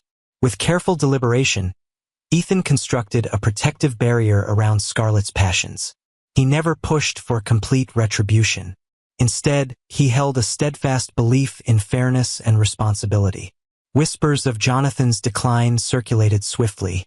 Members of his board started to doubt his steadiness, suggesting that a shift in leadership could be essential to safeguard their brand's image. This only intensified Jonathan's sense of urgency. He felt the grip on his business slipping away, the story unraveling, and the woman he once perceived as submissive now standing resolute. One late evening, Cassandra gathered her belongings, leaving behind a brief note. She asserted that she couldn't jeopardize her own future by remaining on a vessel destined to sink. The instant Jonathan became aware of her leaving, a wave of betrayal washed over him, mingled with an unsettling sense of relief. She was gone, yet he was left to confront the chaos he had created. Standing in his eerily silent penthouse, gazing out at a city whose vibrant lights had once represented his relentless ascent, Jonathan came to terms with a harsh reality. The empire he constructed through ambition, cunning, and a hint of deceit was crumbling, and Scarlett, whom he had misjudged, was the spark for it, leaving him torn between blaming her or himself for the impending downfall. Cassandra Monroe had vanished from Jonathan's penthouse, yet her exit was anything but a withdrawal. In a luxurious suite at the Halcyon Hotel, she savored champagne while perusing news articles that chronicled Jonathan's declining reputation. She weighed her choices carefully. While the excitement of being noticed alongside a millionaire thrilled her, she had never planned to sink with his ship. Cassandra's whole way of life centered on connecting herself with influence and affluence. As Jonathan's future began to dim, she orchestrated a strategic retreat. She meticulously ensured that no compromising traces remained in his home. Each luxurious handbag and every piece of jewelry he had bestowed upon her was carefully tucked away in a safety deposit box leased under an alias. She understood all too well how swiftly assets could vanish in a legal disaster. As Jonathan struggled to prevent his empire from crumbling, Cassandra was already on the lookout for her next venture. With a network of connections among global magnates, executives, and aristocrats, she was poised to leverage her social acumen and strategic insights. Yet one detail lingered in her mind: the presence of Ethan Blackwell. His commanding aura and the respect he garnered piqued Cassandra's curiosity more than she cared to acknowledge. She remembered how Ethan had fixed her with an unwavering gaze at the gala, seemingly unimpressed, even indifferent. Men often stumbled over one another for a second look at Cassandra. Ethan, however, stood apart, seemingly unfazed by her allure or Jonathan's dramatic displays. She sought to uncover more about him. Whispers floated around about his affluent background, charitable connections, and steadfast principles. He was exactly the type of individual who seldom fell prey to the cunning tactics that had benefited Cassandra in previous endeavors. Still, she found it difficult to completely dismiss the notion of earning Ethan's approval. Ultimately, if Jonathan's fate was sealed, aligning herself with someone like Ethan Blackwell could serve as her next opportunity. With the help of a discreet connection at Blackwell Capital, Cassandra orchestrated a chance encounter at an art auction. She arrived in a chic black dress, exuding an air of effortless sophistication. Upon Ethan's arrival, he hardly acknowledged her presence. His purpose was philanthropic, focused on bidding for a collection of paintings to aid a local charity. Cassandra tried to engage him in light conversation, but his replies were courteous yet detached. He was fully aware of her identity and the role she had played in Scarlett's heartbreak. Unfazed, Cassandra resolved to reveal her true feelings. She approached Ethan after he won a painting and said softly, "I never meant to hurt Scarlett." Jonathan shared a contrasting account of their marriage, claiming it was already finished, that she was a gold digger leveraging his name to ascend the social hierarchy. Ethan's blue eyes sparkled with barely concealed contempt. "So, did you take his word for it, or is that just the tale that aligned with your aspirations?" Her cheeks turned crimson. "I may have been a bit naive. I recognize that now. However, I am not the villain that others portray me as. A deep commitment to philanthropy drives me. Perhaps we could—" Ethan interrupted her with a sharp shake of his head. "If you genuinely want to mend what you've damaged, begin by offering an apology to Scarlett and keep your distance from her." He pivoted sharply, leaving Cassandra in stunned silence, her meticulously crafted schemes unraveling in an instant of raw dismissal. In that fleeting moment, she understood that Ethan Blackwell was not merely unaffected by her allure. He was distinctly averse to it. For the first time, Cassandra faced a lack of clear direction toward her next ascent in the social hierarchy, and while her cleverness remained intact, she felt the weight of a world influenced by ethical stalwarts like Ethan, signaling that her reign as the master of advantage might be nearing its end. As the SEC investigation deepened, Jonathan confronted the harsh truth that an indictment could be looming if further damaging evidence emerged. In a moment of desperation, he sought a private audience with Ethan Blackwell. Jonathan hoped that his former mentor might provide a way out or, at the very least, refrain from disclosing any compromising information he might possess. Pride set aside, Jonathan made the call. They convened in a conference room with glass walls at a secluded private club in the heart of downtown. Jonathan entered with a facade of confidence, yet the dark circles beneath his eyes revealed a contrasting narrative. Ethan sat there, hands neatly folded on the mahogany table, his expression a mystery. After a brief, charged silence, Jonathan started, "I appreciate you taking the time to meet with me, Ethan." Ethan nodded slightly in acknowledgement. You mentioned it was urgent. I'm all ears. Jonathan cleared his throat, his words stumbling in his dry mouth. I understand your disapproval regarding what transpired with Scarlett, and I acknowledge my mistakes, but I believe I shouldn't have to face total loss. Our shared history means something. You once referred to me as a protégé. Ethan's gaze held firm. That was prior to your departure from ethical business practices and fundamental decency. A wave of anger surged within Jonathan, yet he suppressed it, striving to infuse his voice with calmness. Your assistance would be greatly appreciated. I understand you have valuable connections within regulatory bodies. If you could kindly mention my situation, it would mean a lot. I can resolve this, compensate however you see fit. Just please, don't let them silence me. A child is on the horizon for me. Ethan paused, lost in contemplation. His journey with Jonathan had been a tapestry of admiration and disappointment, now teetering on the brink of pity. Do you truly comprehend the impact of your actions on Scarlett? On your unborn child? You flaunted another woman in public while your wife was nurturing your future. Jonathan's gaze fell. His effort to maintain a composed demeanor crumbled. Scarlett was always beyond my reach. I realize that now. But please, Ethan, you understand the way this world operates. If the SEC comes after me, my reputation will be shattered. I won't be able to support my child as I had envisioned. Ethan let out a deep, controlled breath. I can communicate with specific individuals.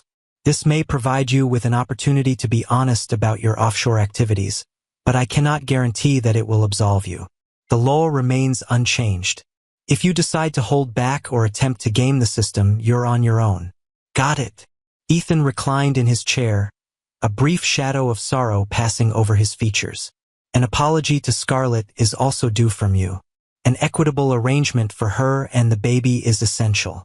If you fail to comply, I will take it upon myself to guarantee that every piece of evidence reaches the authorities. Even though the words pierced him, Jonathan understood that this was probably his sole opportunity to maintain a fragment of his dignity. I shall. Thanks, Ethan. I assure you this will stay with me. Ethan concluded the meeting. Simply uphold that commitment. As Jonathan stepped out of the club, he was enveloped by a swirl of relief and unease. He understood that his journey towards redemption demanded setting aside his pride, admitting his mistakes, and reconciling with Scarlett. It would be a challenging endeavor, particularly for someone whose life had been defined by relentless ambition and an unwavering stance against vulnerability. Yet, in the depths of despair, Jonathan might still uncover a path to preserve what was most significant. In the weeks that ensued, Jonathan set out on a chaotic quest for damage control. As Ethan had cautioned, the SEC's examination persisted unwaveringly, even when Jonathan attempted to engage the CEO in a private discussion. Nonetheless, a blend of voluntary disclosures, collaboration with investigators, and restitution payments to affected parties provided Jonathan with a bit of leeway. He skillfully reached a settlement, steering clear of the dire consequences of a full-blown criminal trial. Nevertheless, the burden of penalties and the stain on his reputation was considerable. Shareholders demanded a fresh leadership approach, compelling Jonathan to resign as CEO of his own company. The board acted quickly in their decision-making. An interim CEO has been chosen, a composed and experienced individual from within the company's own ranks. Jonathan found himself in an advisory position, one that was purely symbolic and devoid of any genuine power. The media reveled in the story of the fallen star, a man once celebrated as a bold innovator, now engulfed in controversy. Each headline unearthed allusions to his affair, crafting a cautionary narrative of arrogance. Scarlett observed these changes with a mix of nostalgia and longing. She found it hard to take pleasure in his demise, not entirely, as memories of his kind spirit lingered in her mind. She wed the man who had once tucked roses into her hair on a leisurely Sunday afternoon, yet the sorrow he caused called for responsibility. Their bond had suffered irreparable harm. For the sake of their unborn child, Scarlett opted for a route of cautious collaboration. Her legal team commenced divorce proceedings while also proposing a settlement plan designed to secure financial support for their child, all while preserving Jonathan's dignity. She demanded complete custody, allowing Jonathan the opportunity for regular visits, contingent upon his sincere attempts at reform. For weeks, Jonathan lingered in doubt, wary that this might be a cunning snare. However, when no additional punitive actions came to pass, he understood that Scarlett was genuine. On the day he finalized the divorce, a deep sense of loss washed over him, a realization that he had let something invaluable slip away. Cassandra's life underwent a rapid transformation as well. After being dismissed by Ethan, she momentarily contemplated pursuing other affluent suitors. However, her reputation suffered due to her connection with Jonathan's scandal, leading to numerous missed opportunities.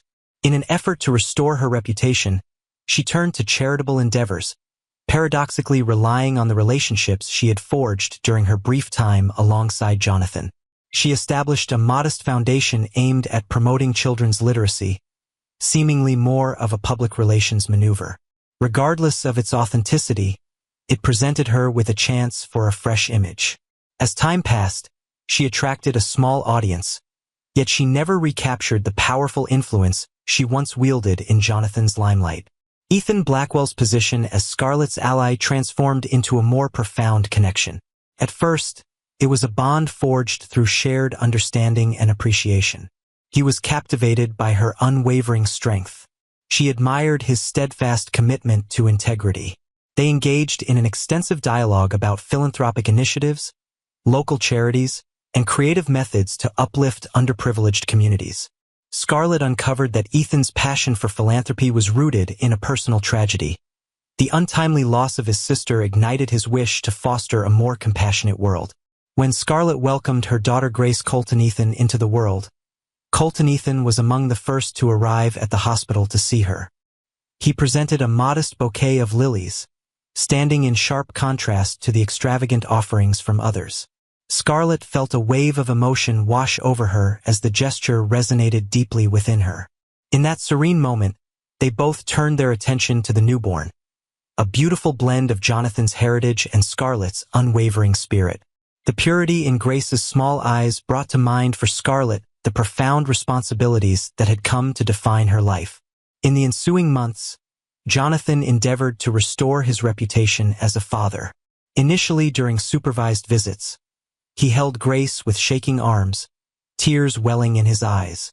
Scarlett found herself unable to determine if those tears stemmed from guilt or true affection, yet she granted him the freedom to cultivate a connection with their child.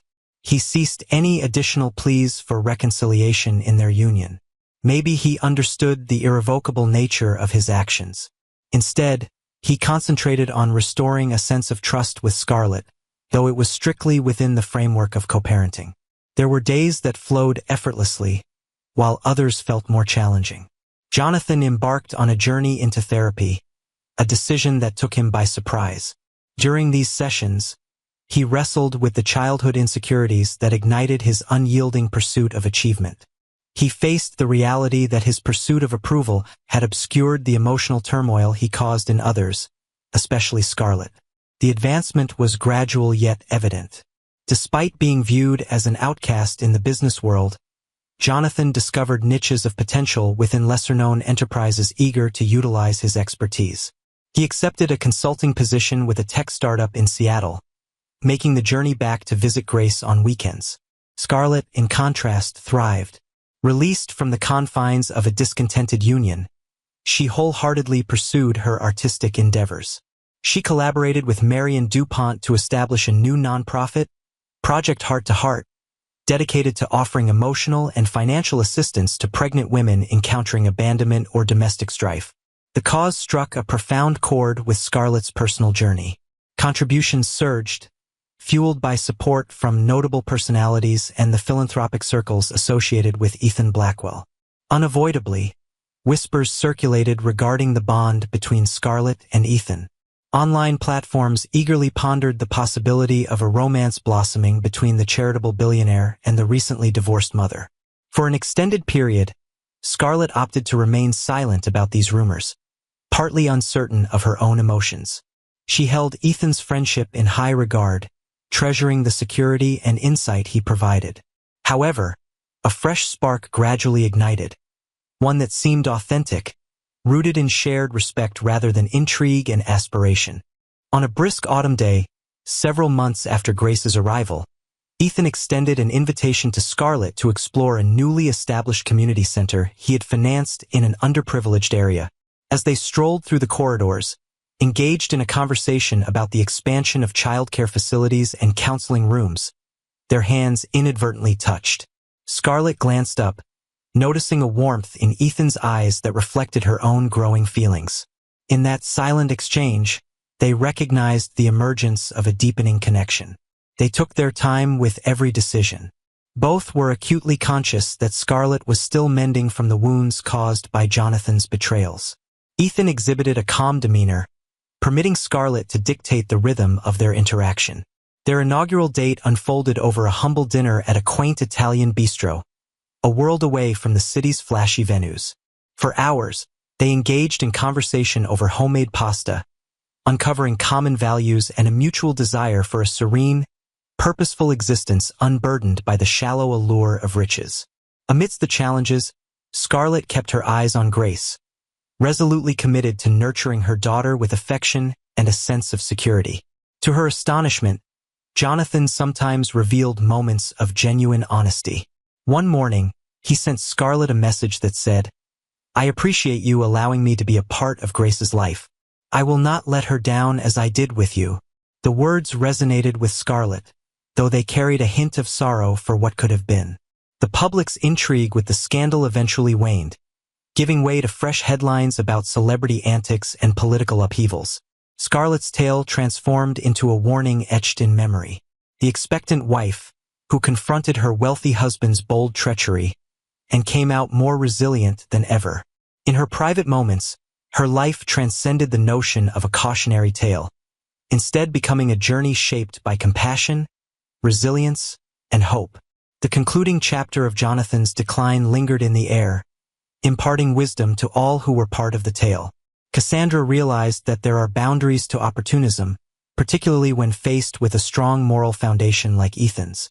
Jonathan discovered that success without loyalty and integrity ultimately crumbles, while Scarlett unearthed her voice, vowing never to be eclipsed by another's ambition or treachery again. As time passed, the bond between Scarlett and Ethan subtly grew stronger.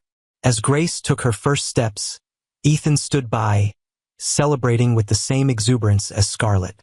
He had not taken on the role of Father Jonathan, yet he infused Grace's life with a gentle warmth and guidance that felt distinctly paternal. During community events, the three adults maintained a practical rapport. Jonathan, now stripped of his former arrogance, found value in Ethan's presence, recognizing that Ethan's support was vital for Scarlett and Grace's comfortable lives. In a tender and private moment, Ethan asked Scarlett to be his forever during a cozy candlelit dinner at his estate, while Grace peacefully slept in the nursery above. He knelt down, presenting a modest ring with sincerity. Emotion surged within Scarlett as memories of past heartbreak flooded her mind, bringing tears to her eyes. Yet here she stood, facing a man who had consistently demonstrated kindness, loyalty, and respect. She agreed instantly without a moment's pause. Their engagement was kept under wraps for some time, revealed solely to a select circle of friends and family. When the news emerged, it was met with an unexpected lack of controversy. At that point, Scarlett had established herself as a notable philanthropist, while Ethan had become a nearly legendary embodiment of compassionate capitalism. Their union represented more than mere romance. It embodied the victory of decency over betrayal and resilience over heartbreak. On a bright afternoon, the couple exchanged vows in an intimate garden ceremony at Marianne DuPont's estate. Grace took on the role of a flower girl, delicately scattering rose petals along an aisle adorned with cherished friends and family. Jonathan emerged, positioned at the rear, silently taking in the proceedings of the ceremony. He had arrived to offer his support and to stand by Grace on a day that would define the course of her family's destiny. He departed shortly after, but not without offering a courteous nod to Ethan and softly telling Scarlett, "I'm genuinely pleased for you." Scarlett's grip on Ethan's hand grew firmer, a silent recognition of the complex emotions that life often presents. Ultimately, the pain of heartbreak guided her toward a realm of authentic love, appreciation, and meaning. We appreciate your presence as we navigate this poignant tale of aspiration, treachery, and eventual salvation. If you found yourself enthralled by the drama of a wealthy man showcasing his lover, only to be jolted by the surprising entrance of his expectant wife, and then touched by the unforeseen partnerships and personal confrontations, your support would be greatly appreciated. If this tale had you gripping your seat in suspense, give that like button a tap. Pass it along to those who appreciate authentic stories filled with emotional turns. Be sure to subscribe to this channel to stay updated on all our forthcoming tales. Every story we present delves into the intricacies of human connections, providing both warnings and glimmers of optimism. Your involvement enables us to expand and keep delivering these captivating narratives. Be sure to like, share, and subscribe, and keep an eye out for more captivating dramas ahead.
The wedding dress clung to Eleanor Hayes' slender frame, the delicate lace feeling both suffocating and inescapable, like chains disguised as silk. Each step forward was not a march toward love, but toward surrender. She had once dreamed of a wedding, but not like this. Not as a transaction, not as a sentence with no appeal. Eleanor had once known peace. She grew up in a small cottage on the outskirts of London, where the afternoons were filled with birdsong in the garden and the warm, comforting scent of freshly baked bread wafting from her mother's kitchen.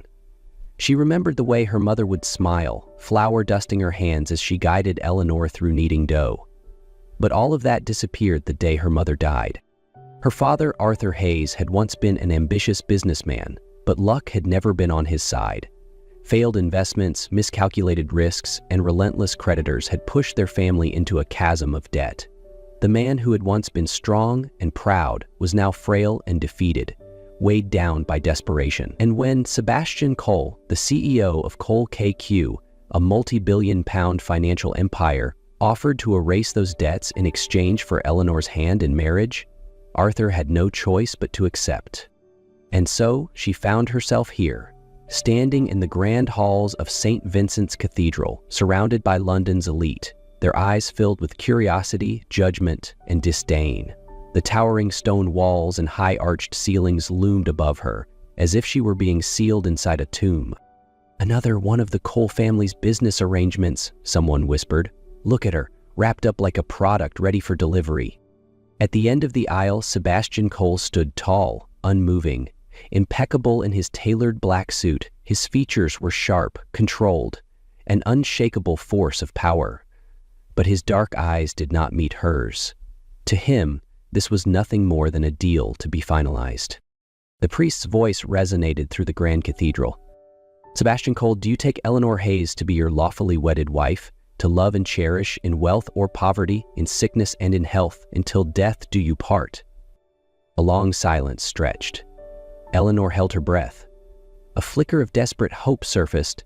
Maybe he would refuse. Maybe he would walk away and leave her free.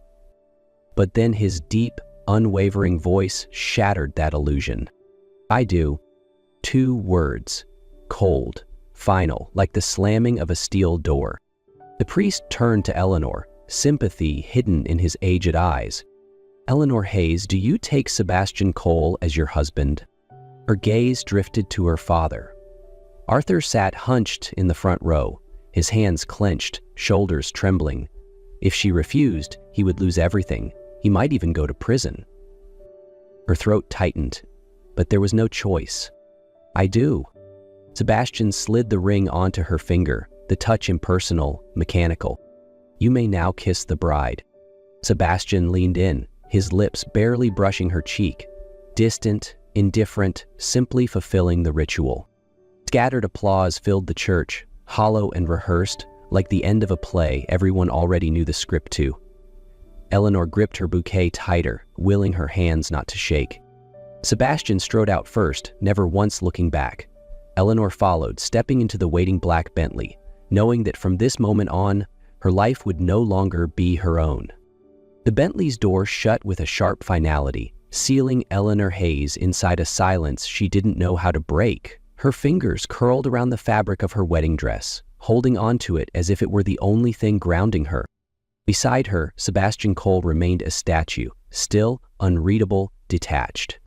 The car glided through the illuminated streets of London, but the city outside blurred into nothing more than streaks of light.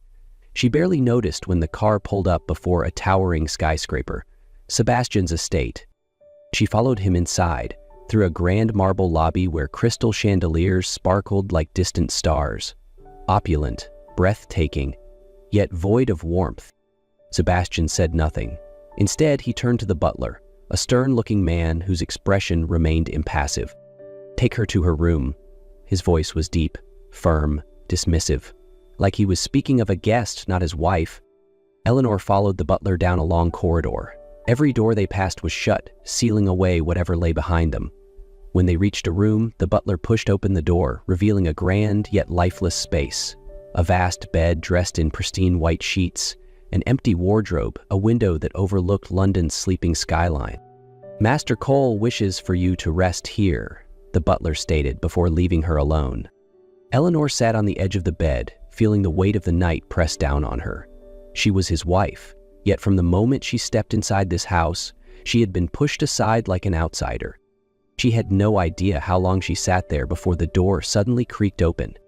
Sebastian. He stood there, his tie gone, the top buttons of his shirt undone, revealing the sharp contours of his chest. But what made Eleanor's breath hitch wasn't his appearance, it was his eyes. There was something in them, something strange, as if he was battling a war within himself. He moved toward her slowly, gaze locked onto hers. Eleanor wanted to speak, to ask what he was thinking, but before she could form the words, he reached for her, pulling her close, his lips crashing against hers. It wasn't gentle, it wasn't hesitant, it was fierce, commanding, like he was staking a claim. For a moment, Eleanor froze, her heart hammering against her ribs. Fear curled inside her, but then something else. There was a contradiction in the way he touched her. His grip on her waist was firm, but not punishing. His kiss, though forceful, had a flicker of restraint, like he was fighting himself even as he took control. And then he kissed her again, harder, deeper. Passion, possession, and something neither of them could name burned between them. Eleanor's heart still held fear, but her body reacted instinctively, drawn into the storm of him. That night, she realized something. This marriage was more than a contract. There was something else between them, something even Sebastian couldn't control. The days following the wedding, Eleanor began to notice that Sebastian Cole wasn't entirely the ice-cold wall she had thought he was. He didn't shower her with sweet words. He didn't offer her the tenderness one would expect between husband and wife. But in small, fleeting moments, she caught glimpses of something, cracks in the armor he wore so effortlessly.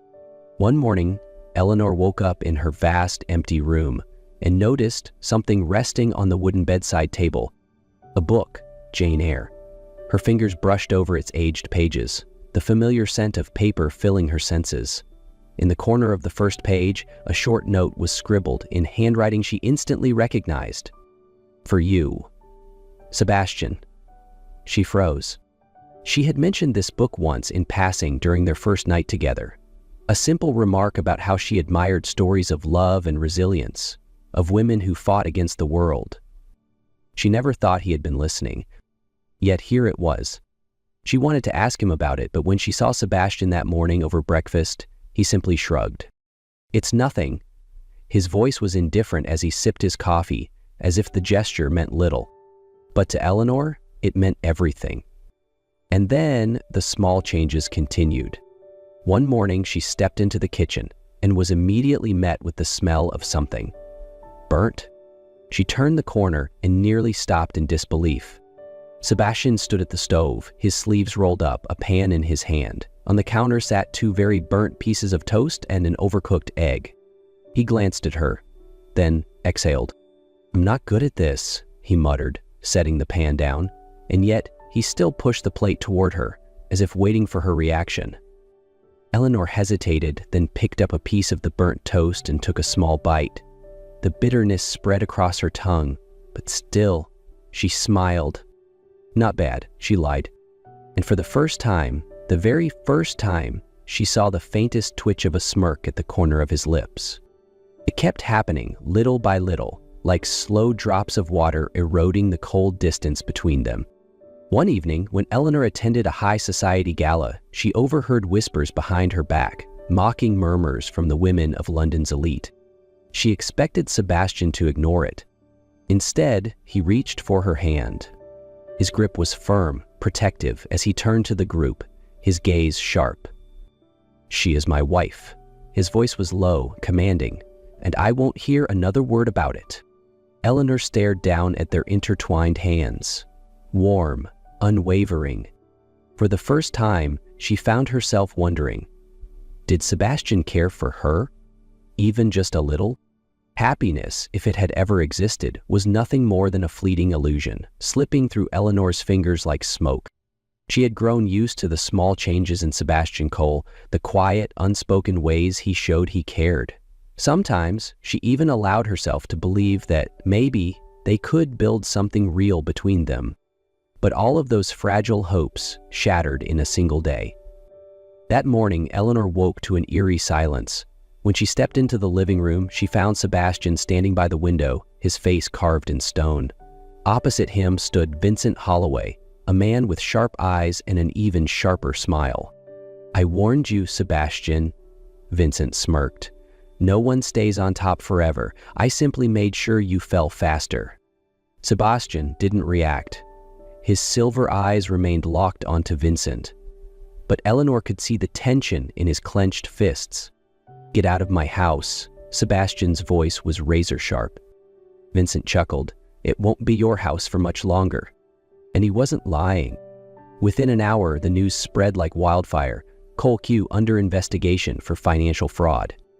The company's stock crashed. Investors fled. The headlines screamed, "Sebastian Cole, financial genius or master manipulator." The fall of an empire. Cole Q engulfed in scandal. Eleanor watched Sebastian fight until exhaustion consumed him. He worked day and night, but the tide only turned against him faster. Then the police came. Sebastian was arrested inside his own home.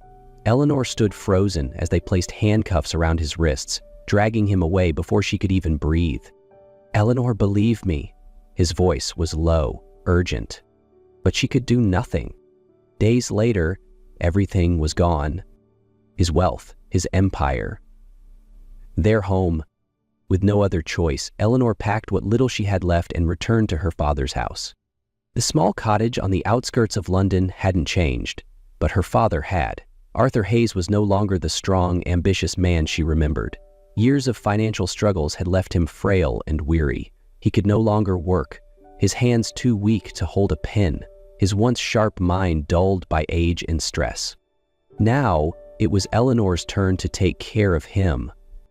She found work at a small grocery store nearby, spending her days stocking shelves and handling customers, her feet aching from standing too long.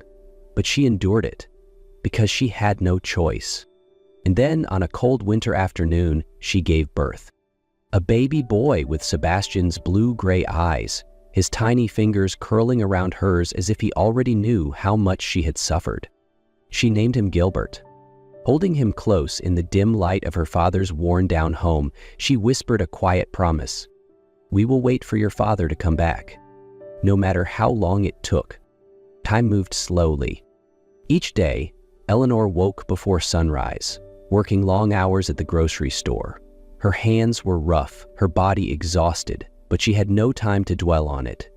She had to care for Gilbert, look after her aging father, and, most of all, keep waiting. Gilbert grew up in that tiny, worn-down house, learning to take his first steps on creaking wooden floors and listening to bedtime stories about a man he had never met. "Your father is a strong man," Eleanor whispered each night, staring out at the London sky. "One day, he will come back to us." She had repeated those words so many times, until, one day, they became true. That morning, as Eleanor worked behind the counter, a shadow appeared in the doorway. She looked up, and her heart nearly stopped. Sebastian. He stood there, thinner than before, his hair longer, his clothes far simpler than the impeccably tailored suits she once knew. But his eyes, those familiar stormy gray eyes, were just the same. Her breath caught in her throat. Sebastian stepped forward, placing a hand on the wooden counter. His voice was hoarse but steady. "I came back." Eleanor swallowed hard, emotions choking her. "You were gone too long." Sebastian nodded, guilt flickering across his face. "I know, but I never forgot you." She inhaled shakily, then whispered, "There's someone who's been waiting for you." She turned to the back of the store. Gilbert. The 2-year-old sat on the floor, playing with his wooden blocks. As Eleanor lifted him into her arms, he blinked up at her, then turned toward the unfamiliar man before him. Eleanor knelt. "Gilbert, this is your father." The whole world seemed to fall silent. Gilbert blinked at Sebastian, as if trying to memorize his face. 1 second, 2 seconds. Then, without hesitation, he reached out his tiny hands toward him. Sebastian's hands trembled as he took his son into his arms. He held Gilbert close, feeling the warmth of his tiny body, the heartbeat against his own. "I'm here now, son." His voice broke. Eleanor watched them, a lump forming in her throat. She had waited so long for this moment, had dreamed of it, but now that it was real, she could hardly believe it. That night, as they sat together in Eleanor's small home, Sebastian looked at her and said, "Let's leave London. Let's start over." Eleanor hesitated for a moment, then turned to her father. Arthur Hayes was sitting in his worn-out chair, cradling Gilbert, who had dozed off in his arms. Arthur had aged so much over the years. His once strong hands now trembled slightly, his shoulders slumped with the weight of time. But despite his frailty, there was peace in his expression as he held his grandson. Eleanor knew London had never been a kind place to them. "Not just the three of us," she said softly. "We'll all go together." Sebastian looked at Arthur, then back at Eleanor. A moment passed before he nodded. "We'll be a real family." A few weeks later, they left London behind. They moved to a quiet countryside town where no one knew Sebastian Cole as the disgraced billionaire, and no one looked at Eleanor Hayes as the contract bride. Together, they opened a small cafe on a peaceful street corner. Every morning, Sebastian, once a man who controlled financial empires, stood behind the counter, clumsily learning how to make coffee. Eleanor arranged pastries in the glass display case, greeting customers with a warm smile. And Arthur, sitting by the window, watched over Gilbert as he played, laughing and running around the shop. Whenever Eleanor glanced at her father, she saw something she hadn't seen in years: contentment. Arthur wasn't the same strong businessman he once was, but he had a new role now: a grandfather. He spent his days reading stories to Gilbert, teaching him how to plant flowers in the little garden behind the cafe, and holding his tiny hand during their afternoon walks. For the first time in a long time, Eleanor felt like she had a home. One evening, as the sun cast golden light over the town, Eleanor and Sebastian sat on the porch of their modest house, watching Gilbert chase fireflies in the yard. Sebastian took Eleanor's hand, intertwining their fingers. "We lost everything," Eleanor murmured, "but in the end, we found what truly mattered." Sebastian looked at her, his gaze warm, no longer weighed down by the past. "We have each other," and that was all they needed.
Jacob Caldwell was a man of control. As a renowned architect, his life was designed with the same precision as the buildings he created, structured, orderly, with no room for chaos. His career thrived, his home functioned like a well-oiled machine, and his son Oliver was raised in absolute stability. But in a single moment, everything he had meticulously built came undone.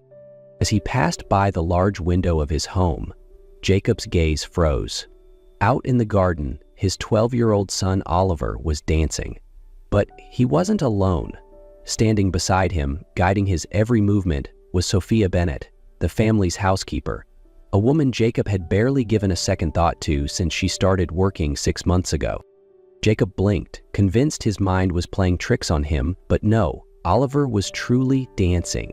And what unsettled Jacob the most wasn't just the act itself. It was the way his son was smiling. Jacob stood frozen by the window, unable to tear his eyes away from the sight before him. Oliver danced with hesitant, unsteady steps, far from perfect, but filled with determination. He stumbled slightly, nearly tripping, but instead of frustration, he laughed, a genuine carefree sound Jacob hadn't heard in years. Ever since his wife's passing, Oliver had withdrawn into himself, locking away his emotions. Jacob had tried to compensate by giving him everything: stability, structure, a life free of chaos. Yet now, right before his eyes, Sophia Bennett, a mere housekeeper, was doing something Jacob had failed to do. She was making his son smile again, and Jacob didn't like it.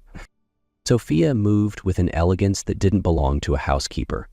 Every step was precise, deliberate, not the playful improvisation of an amateur, but the execution of someone who had been trained. She wasn't just entertaining Oliver, she was teaching him, guiding him. A cold unease settled in Jacob's chest. He didn't like the idea of a stranger holding such influence over his son. With sharp, purposeful strides, he stepped outside. Oliver was the first to notice him. The boy instantly froze, his earlier joy vanishing into apprehension. But Sophia remained composed. She simply wiped her hands on her apron before standing up to meet Jacob's piercing gaze. "What is going on here?" His voice was cool, controlled.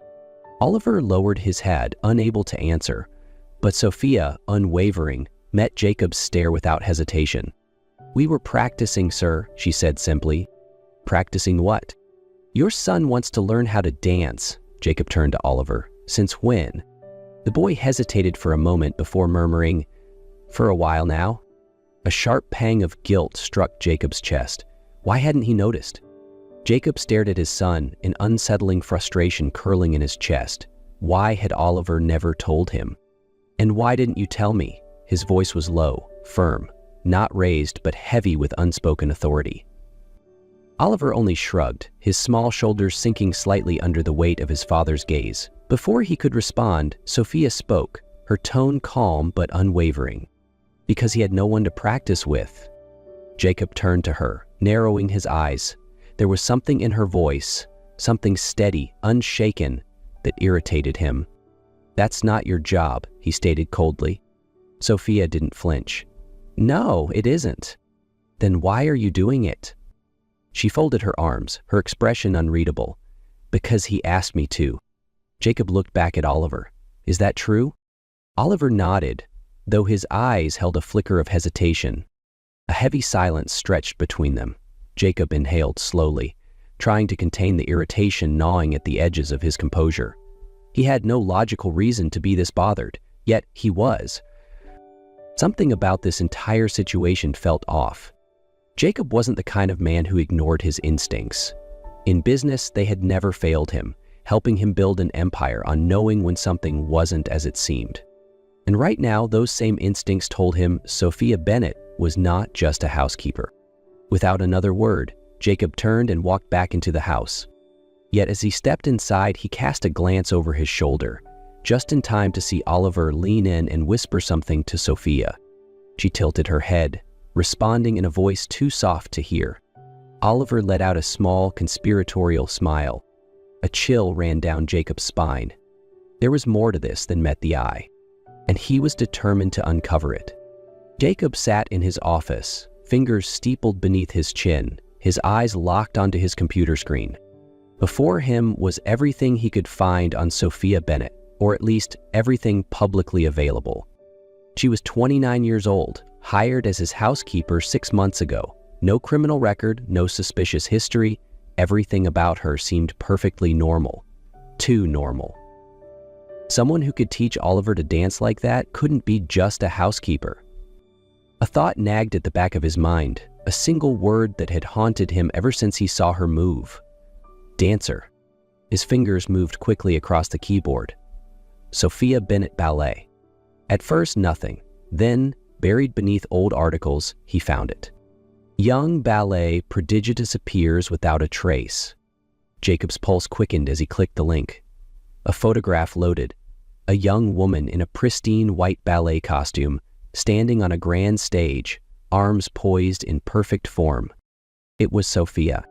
The article detailed her meteoric rise in the ballet world, performances in prestigious theaters, international invitations, and then she vanished. No scandal, no public injury, just gone. Jacob clenched his jaw. Why would someone with that kind of future abandon it all to become a housekeeper? There was only one way to find out. He stood abruptly, striding out of his office and heading straight for the kitchen. Sophia was standing by the counter, meticulously wiping down the surface when Jacob entered. She glanced up at him, her expression neutral but guarded. "Mr. Caldwell?" she asked calmly. Jacob didn't respond immediately. Instead, he pulled out his phone and placed it on the counter. The article, along with her photograph, was displayed on the screen. "Explain this." His voice was cold, unwavering.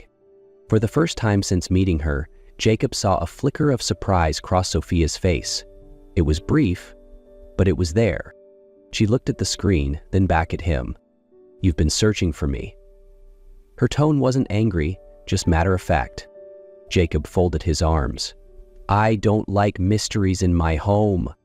Sophia inhaled slowly, setting the cloth down.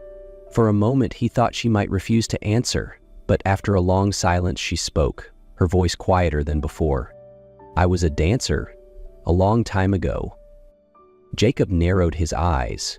"You weren't just a dancer, you were a star." A bitter smile touched her lips, a star that burned out before it could shine. Jacob studied her carefully. "Why did you leave?" She hesitated. He saw the conflict in her eyes, the internal battle of whether to tell him the truth. Finally, she sighed. "Because I lost everything." Jacob said nothing, waiting. He knew if he pushed too hard, she might shut down completely. But Sophia didn't retreat. She stared down at her hands before speaking again, her voice steady but laced with an old, lingering pain. "Back then, dance was everything to me. I trained my whole life, believing I was meant to be on stage." She paused. "And I wasn't alone." Jacob tilted his head. "Who?" "Ethan," she murmured. "He was my fiancé, a dancer just like me. We grew up together, trained together. We were given the biggest opportunity of our careers, an international tour." Jacob already knew where this was going. A strange tightness coiled in his chest. "But the night before our most important performance," Sophia continued, eyes unfocused, "Ethan was in a car accident. He died instantly." Silence settled between them, thick and heavy. Jacob was not an easily shaken man, but he couldn't deny the weight in her words. "After that, I couldn't dance," Sophia admitted, her voice quieter now. "Every time I heard music, every time I stepped onto a stage, I saw him. Everything I had built my life around was gone, so I disappeared." Jacob folded his arms, his gaze softening slightly. "And now, you're teaching my son to dance." Sophia inhaled deeply, turning to face him. "Because he reminds me of myself at his age." Jacob stiffened. "What do you mean?" Sophia gave him a sad, knowing smile. "Because he doesn't smile, Mr. Caldwell." The words struck Jacob harder than he expected. He thought about Oliver, the quiet, withdrawn boy who buried himself in books and schedules. He had done everything to give his son stability, but perhaps he had forgotten something far more important. "But when he dances, he smiles," Sophia said softly. "And sometimes all a child needs is for someone to listen."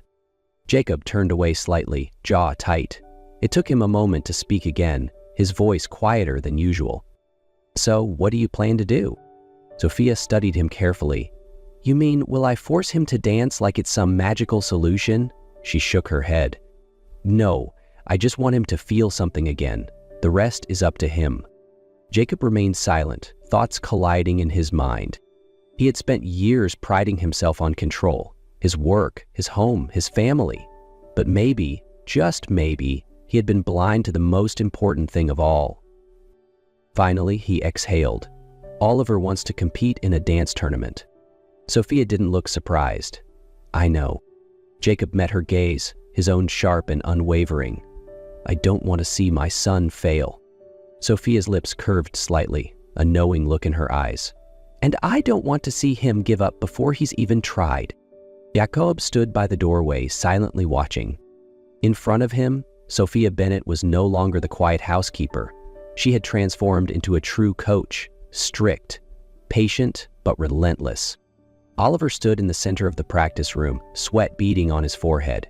He moved in time with the rhythm, attempting the turn Sophia had just instructed him to do. "Again," Sophia said, her tone firm but composed. Oliver exhaled sharply, wiped his brow, and reset his stance. He tried again.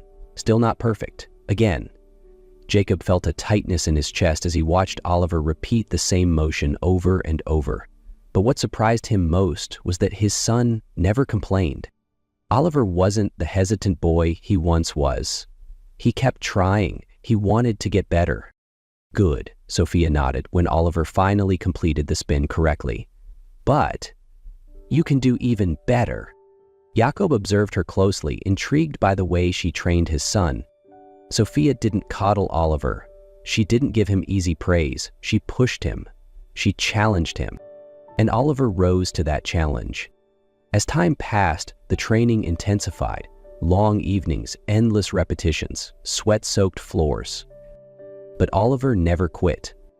Jacob, though he would never admit it, found himself drawn into his son's journey.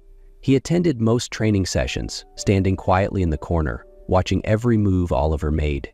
One evening after practice, Oliver sat at the dining table, staring at his untouched plate of food. Jacob noticed the way his son's leg bounced slightly under the table. "Nervous?" "What's on your mind?" Jacob asked, his voice quieter than usual. Oliver hesitated.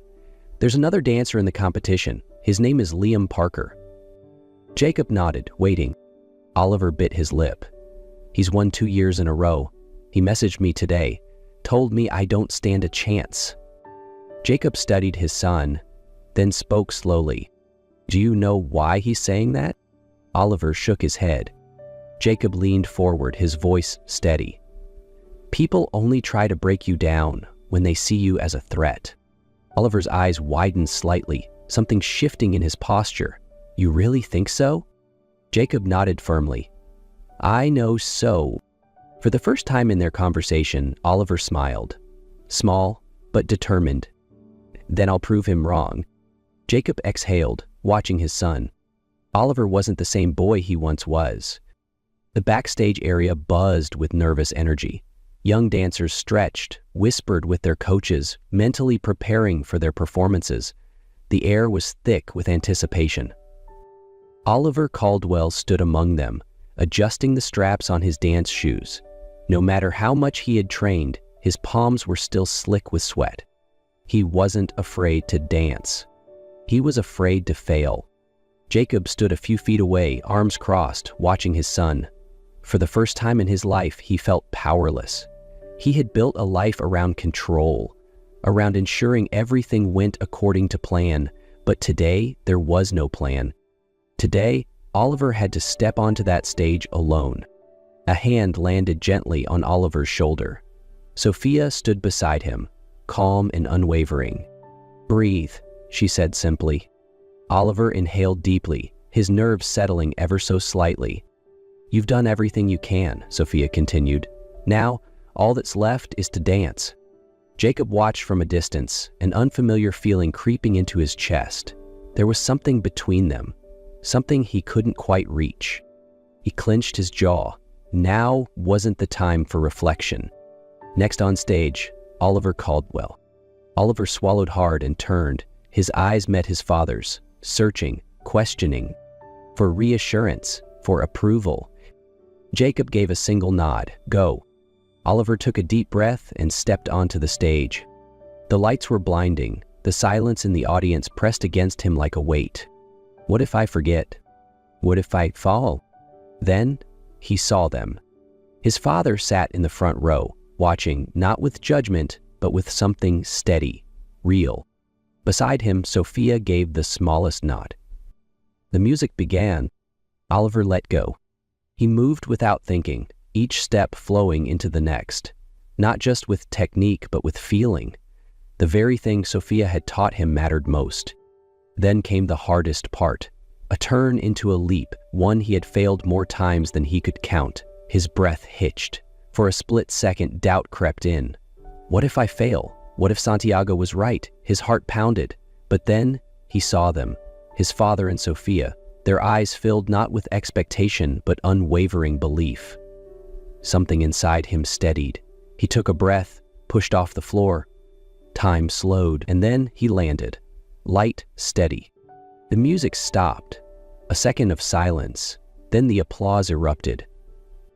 Oliver stood there, chest rising and falling, sweat dripping down his temple. But in that moment, he knew he had done it. Jacob rose from his seat, clapping slowly. Sophia too, her eyes gleaming with pride. The results were announced. Liam Parker won first place. Oliver clenched his fists but forced himself to stay composed. Then, we would also like to present a special award for artistic expression, one that recognizes not just skill but passion, emotion, and heart. This award goes to Oliver Caldwell. The crowd erupted again. Oliver blinked in shock. As he accepted his medal, he turned to the audience. Jacob looked at his son. For the first time, he didn't care about the outcome. He only cared about what he saw in Oliver's eyes, a confidence that had never been there before. The night air was crisp outside the theater. Oliver stepped out, his fingers brushing over the cool surface of his medal. Jacob and Sophia stood waiting. Jacob studied his son for a long moment before placing a hand on his shoulder. "How do you feel?" Oliver tightened his grip on the medal, considering his answer. "Proud." Jacob nodded. "Good." They walked toward the car, but before getting in, Oliver turned to Sophia. "Can I keep training?" Sophia smiled but didn't answer. Instead, she glanced at Jacob, as if the decision wasn't hers to make. Jacob met her gaze, then looked back at Oliver. He inhaled deeply before nodding. "Of course. We're just getting started." Oliver's smile widened, not because of the medal, but because he knew this was only the beginning. Jacob watched his son, and for the first time in a long while he felt it too. Not just pride, but something deeper. Hope. That night, the Caldwell house was quiet. Oliver had fallen asleep, still wearing his medal, as if he didn't want to let go of the moment. Jacob stood on the balcony, a glass of wine in hand, staring at the stars.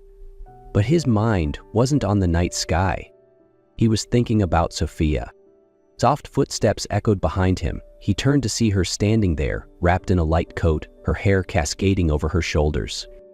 "I need to tell you something," Jacob said, his voice steady but filled with something deeper. Sophia tilted her head, waiting. Jacob took a breath.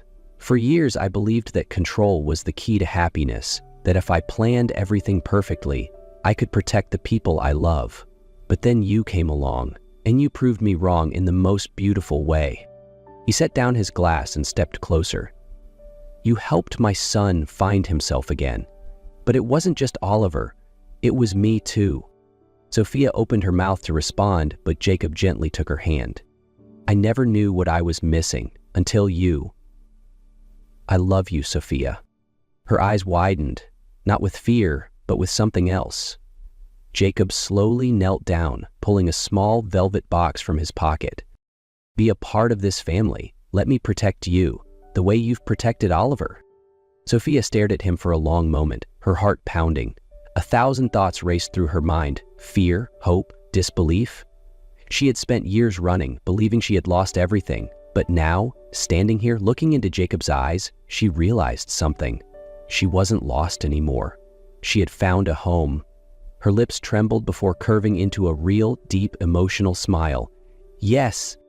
Jacob let out a breath, a rush of relief and joy washing over him as he slid the ring onto her finger. The wedding took place on a warm, golden afternoon. Oliver stood in the front row, dressed in a small suit, his eyes shining as he watched his father and Sophia exchange vows. When Jacob leaned in to kiss his new wife, the sound of applause filled the air. Oliver looked at his father, then at Sophia, and smiled. The happiest smile of his life. Their family was complete. No more loss, no more emptiness. Only love, connection, and a brand new beginning.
Sophie Bennett tightened her grip on the steering wheel as she approached the towering iron gates of Hale Manor.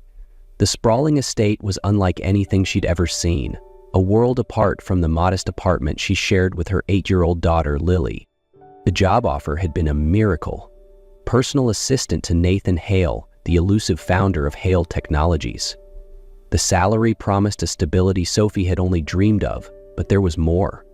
Along with the job came the chance for Sophie and Lily to live at Hale Manor, a place that promised safety, comfort, and a fresh start.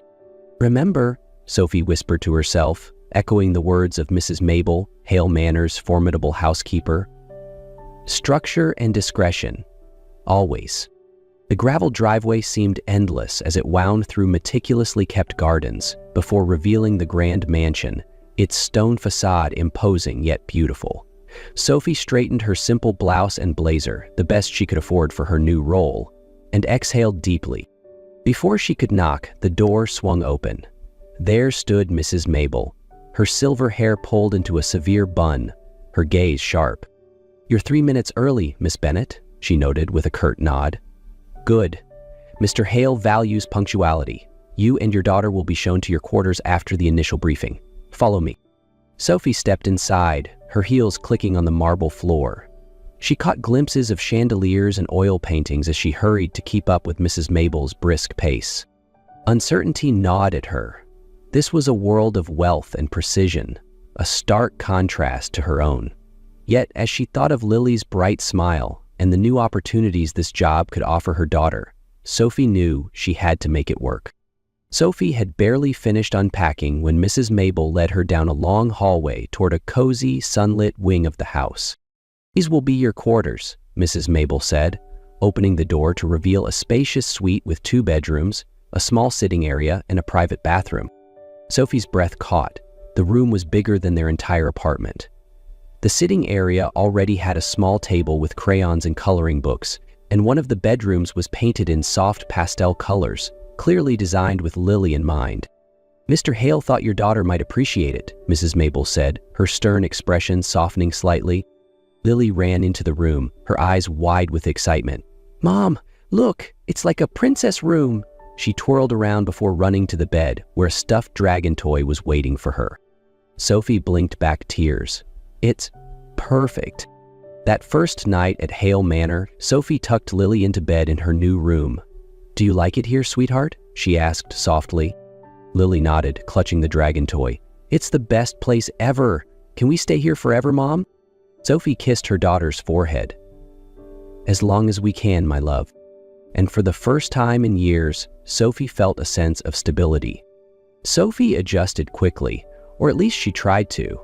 Hale Manor was a place of unspoken rules and precision, a world so different from her modest life. Each morning began at exactly 7 a.m. with the soft chime of the manor's antique clock. Sophie would prepare schedules, handle Nathan's correspondence, and oversee the small staff who maintained the estate. Mrs. Mabel watched her every move with a critical eye, her sharp corrections constant but never unkind. "Discretion, Miss Bennett," she would remind whenever Sophie's curiosity lingered too long on Nathan's private life or the forbidden West Wing. For Lily, however, the manor was a wonderland. The gardens became her enchanted forest, and the vast library a treasure trove of magical tales. One afternoon, Sophie found Lily sitting cross-legged on the grand carpet, clutching a thick book about castles. "This is where knights and dragons lived, Mom," Lily declared, her eyes wide with wonder. Sophie smiled despite her exhaustion. "Dragons, huh? Just don't let them bother Mr. Hale. Remember his work hours." But it seemed Nathan didn't mind. Occasionally, Sophie caught him pausing on his way to a meeting, watching Lily from the doorway of the library, his expression softening in a way that surprised her. Over time, Sophie noticed subtle changes. Nathan's cold demeanor thawed slightly whenever Lily was around. He even asked Sophie questions about her daughter, something she never expected. Despite the long hours and the constant pressure, Sophie began to feel a strange sense of belonging at Hale Manor. Watching Lily thrive gave her hope that maybe, just maybe, this new life could work. It started on a Wednesday afternoon. Sophie was in the kitchen preparing tea for Nathan's late meeting when she noticed Lily sitting unusually quiet at the counter. Her daughter's bubbly energy had been replaced with a troubled look, her small hands nervously twisting the hem of her shirt. "What's wrong, sweetheart?" Sophie asked, setting the tray aside. Lily hesitated, then said in a soft voice, "There was a man at school today. He said he was my dad." Sophie's heart sank. What else did he say? That he's coming to take me home. Lily's eyes filled with tears. "I don't want to go, Mom. I like it here." Sophie's hands trembled as she hugged her daughter tightly. James. She hadn't heard from him in over 5 years, not since he'd walked out on them with little more than a promise to sort himself out. Later that evening, as Sophie tucked Lily into bed, there was a knock at the door. She opened it to find Nathan standing there, his expression unreadable.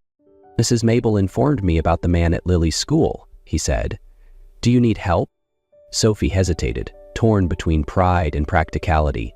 "He's her father. I don't know what rights he has or what he wants, but I can't let him disrupt Lily's life."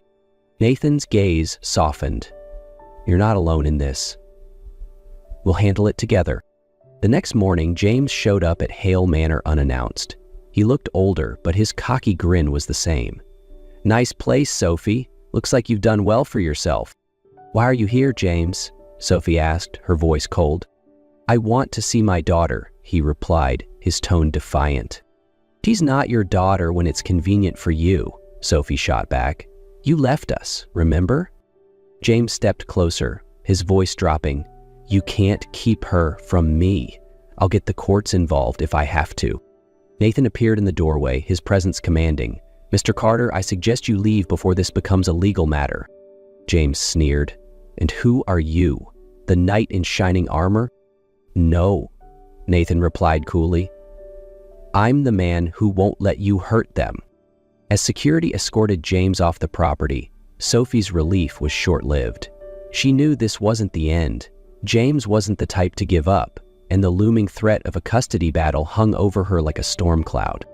That night, as Sophie lay awake listening to Lily's steady breathing, she realized she would do whatever it took to protect her daughter, even if it meant confronting the demons of her past. The tension in Hale Manor was palpable. James's sudden return cast a shadow over Sophie's every thought, and Nathan seemed to sense it. He didn't push her to talk, but his quiet presence became an anchor. One evening, after Lily had gone to bed, Nathan found Sophie in the library, staring at a pile of books, but clearly lost in thought. "You've been working late," he said softly, breaking the silence. Sophie gave a weak smile. "I couldn't sleep. Too much on my mind." Nathan hesitated for a moment before taking a seat across from her. "Sometimes distractions help. Tell me, what does Lily love most about this place?" Sophie's face softened. "The gardens, definitely. She says it's like stepping into a fairy tale." Nathan chuckled. "She's not wrong. My son used to say the same thing about the West Wing." The mention of his son caught Sophie off guard. She'd always avoided asking about the West Wing, respecting the rules, but now she couldn't stop herself. "You never talk about him." Nathan's gaze turned distant, his fingers tracing the edge of the table. "His name was Ethan. He was 7, just like Lily. He and my wife, they died in a car accident. She was driving him to a piano recital." Silence stretched between them, filled with unspoken understanding. Sophie reached out, resting her hand over his. "You're not alone anymore." Nathan looked up, his steel blue eyes meeting hers. "Neither are you." They sat in the library for a moment longer, the weight of his loss and her struggles melding into a fragile but growing bond. For the first time, Sophie felt that Nathan's stoic walls might finally be coming down. The quiet was interrupted by a knock at the door. Mrs. Mabel entered, her expression grave. "Miss Bennet, there's a letter for you. It's from Mr. Carter's lawyer." In that moment, something shifted. The barriers they'd carefully maintained began to crumble, replaced by a connection neither could deny. But the moment was fleeting. A knock at the door shattered the quiet intimacy. Mrs. Mabel entered, her expression grave. "Miss Bennet, there's a letter for you. It's from Mr. Carter's lawyer." Sophie's stomach sank as she took the envelope, her hands trembling. Nathan's steady voice broke through her rising panic. "Whatever it is, we'll handle it, together." The letter from James's lawyer was only the beginning. It outlined his intent to seek joint custody of Lily, citing his reformed lifestyle and rightful place as her father. Sophie spent days racked with anxiety, but it was Nathan's quiet strength that kept her grounded. "He's bluffing," Nathan assured her one evening. "His record, his years of absence, it's all against him. We'll fight this." But Sophie knew James too well. When she arrived home one evening to find Lily upset, clutching her dragon toy tightly, Sophie's worst fears were confirmed. "He came to school again," Lily said in a trembling voice. "He told me he'd take me to see his house and that you wouldn't mind." Sophie felt her heart pound as she hugged Lily tightly. "You don't have to worry, sweetheart. He won't take you anywhere." Nathan didn't hesitate to take action. That night, extra security was hired for Hale Manor, and a formal restraining order was filed against James. Still, Sophie couldn't shake the feeling that James wasn't done yet. Her fears came true one stormy evening. Sophie was in the kitchen preparing dinner when the fire alarms blared through the house. Smoke filled the air as the staff scrambled to find the source. "The West Wing!" a security guard shouted. Sophie ran toward the chaos, panic gripping her. When she reached the West Wing, flames were licking the walls, consuming the relics of Nathan's past, photos, keepsakes, and memories. And there was James, standing amidst the destruction, a twisted grin on his face. "You think you can just replace me?" he spat. "Build a new family without me?" Sophie's anger overpowered her fear. "This isn't about you, James. It's about Lily. She deserves better than you ever gave her." Nathan appeared behind her, his voice cold as steel. "Get out of my house, Carter, now." James lunged forward, but the security guards subdued him before he could get close. Police arrived moments later to arrest him, but not before he shouted one last threat. "This isn't over, Sophie. You'll regret this." As James was led away, Sophie turned to find Nathan staring at the charred remains of the West Wing. His shoulders sagged under the weight of the loss. "I'm so sorry," Sophie whispered, tears streaming down her face. "This is my fault. He was trying to hurt me, and now—" Nathan gently placed a hand on her shoulder. "None of this is your fault. And maybe it's time to let go of the past." The fire had destroyed much of what Nathan had preserved for years, but as he stood there with Sophie and Lily, he realized that not everything had been lost. "Are you okay, Mom?" Lily's small voice broke through the silence. Sophie knelt down, hugging her tightly. "I am now. We're safe, Lily. That's all that matters." And for the first time in years, Sophie believed it. Weeks after the fire, Hale Manor was finally returning to a sense of normalcy. The charred remains of the West Wing had been cleared, leaving a blank slate, a symbol of moving forward. Sophie stood in what had once been the heart of Nathan's memories. Now, it was being transformed into something new, a vibrant art studio filled with light, laughter, and Lily's endless imagination. Her daughter's drawings covered the walls, from colorful dragons to magical castles. "Mom, look!" Lily called, holding up a picture of a dragon flying over Hale Manor. "It's guarding the house now." Sophie smiled, her heart full. "I think it's doing a great job." Behind her, Nathan's familiar voice added, "I'd say so. Best security system we've ever had." Sophie turned to see Nathan leaning against the doorframe, his tie loosened, a rare softness in his expression. In his hands was a small photo frame. "I thought this might belong here," he said, holding it out to her. It was a picture of his late wife and son. The edges were slightly burned, but the image was still intact. Sophie took it carefully, tears stinging her eyes. "We'll make this a room for all of us," Nathan said gently, "not just the past, but the present and the future." Sophie placed the photo on a new shelf, beside one of Lily's crayon masterpieces. "Perfect," she whispered. The next month, the house was abuzz with preparations. Guests would be arriving soon, not for a business meeting or charity gala, but for a wedding. As Sophie stood in her room, adjusting the simple yet elegant white dress Rosa had insisted she wear, Lily burst in, holding a small pillow adorned with a dragon design. "Mom, I'm ready. The dragons are too," Lily beamed, her joy infectious. Sophie laughed, pulling her daughter close. "You're going to be the best ring bearer ever." Downstairs, Nathan waited at the foot of the grand staircase, his usual composed demeanor replaced with something softer: hope, love, and quiet determination. When Sophie descended, their eyes met, and in that moment, all the trials, fears, and uncertainties faded away. "You look beautiful," Nathan said, his voice filled with emotion. "And you look nervous," Sophie teased, though her own voice wavered. Nathan smiled. "Only because I can't believe I get to marry you."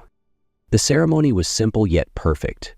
Surrounded by friends, staff who had become family, and the echoes of the past, Sophie and Nathan made their promises. When it was over, Lily threw her arms around them both, declaring, "Now we're a real family." "Yes," Sophie whispered, her voice breaking with joy. "We are." As the sun set over Hale Manor, the family stood together in the garden. The laughter of guests mingled with the sound of Lily's dragon impressions, filling the air with a sense of renewal. Nathan took Sophie's hand, his gaze steady. No more looking back, just forward. "Forward," Sophie agreed, squeezing his hand. Together they stepped into their future, ready to face whatever came next, not alone, but as a family. In the months that followed, life at Hale Manor settled into a new rhythm. The once quiet mansion now buzzed with activity and warmth. Mornings started with breakfast together in the sunlit dining room. Nathan, who had once been consumed by work, made it a point to sit with Sophie and Lily, discussing plans for the day or laughing over Lily's imaginative stories. One morning, Lily proudly displayed her latest drawing at the table, a family portrait of dragons. "This one's you, Dad," she said, pointing to a dragon wearing glasses. Nathan laughed. "Do I look that serious?" "Only when you're working," Lily teased, and Sophie couldn't help but join in the laughter. Afternoons were filled with family projects. They planted a garden in the backyard, with Lily assigning roles to everyone. "Mom, you're in charge of flowers. Dad, you're on dragon statues. I'll handle the fairy lights." Evenings were Sophie's favorite. They'd gather in the library where Nathan read aloud from Lily's favorite books. His voice, deep and calming, brought the stories to life in a way that made Lily's eyes light up. One rainy Saturday, Sophie found Nathan and Lily in the art studio, painting side by side. Nathan, usually so composed, had a streak of bright green paint across his cheek as he tried to follow Lily's instructions. "You're making the dragon too small," Lily complained. "It's a baby dragon," Nathan explained, grinning as Sophie entered. She laughed, grabbing a brush to join them. "Let me show you how it's done." By the end of the day, the three of them were covered in paint, but the masterpiece, a mural of dragons and castles, was proudly displayed on the studio wall. As spring turned into summer, Hale Manor became a hub for family gatherings and joy. Rose's family often visited, filling the halls with laughter and delicious cooking. Even Mrs. Mabel, though still stern, had softened, often sharing tea with Sophie while watching Lily play in the garden. One evening, Nathan took Sophie's hand as they watched Lily chase fireflies under the twilight sky. "Do you think she knows how much she's changed my life?" Nathan asked, his voice filled with emotion. "She's a remarkable kid," Sophie said, resting her head on his shoulder. "And you're a remarkable man." He turned to her, his gaze filled with love. "None of this would have been possible without you, Sophie. You gave me a second chance at family." "And you gave us a home," Sophie replied, her heart full. As Lily ran toward them, her laughter filling the air, Sophie and Nathan embraced her. A family bound not by blood, but by love and choice. Sophie felt the weight of the past finally lift, replaced by the warmth of the present. For the first time, she believed in a future where joy wasn't fleeting but permanent, a life where love and laughter could truly last. Together, they faced the future, knowing they'd found something precious, a life of happiness, filled with dragons, laughter, and endless possibilities.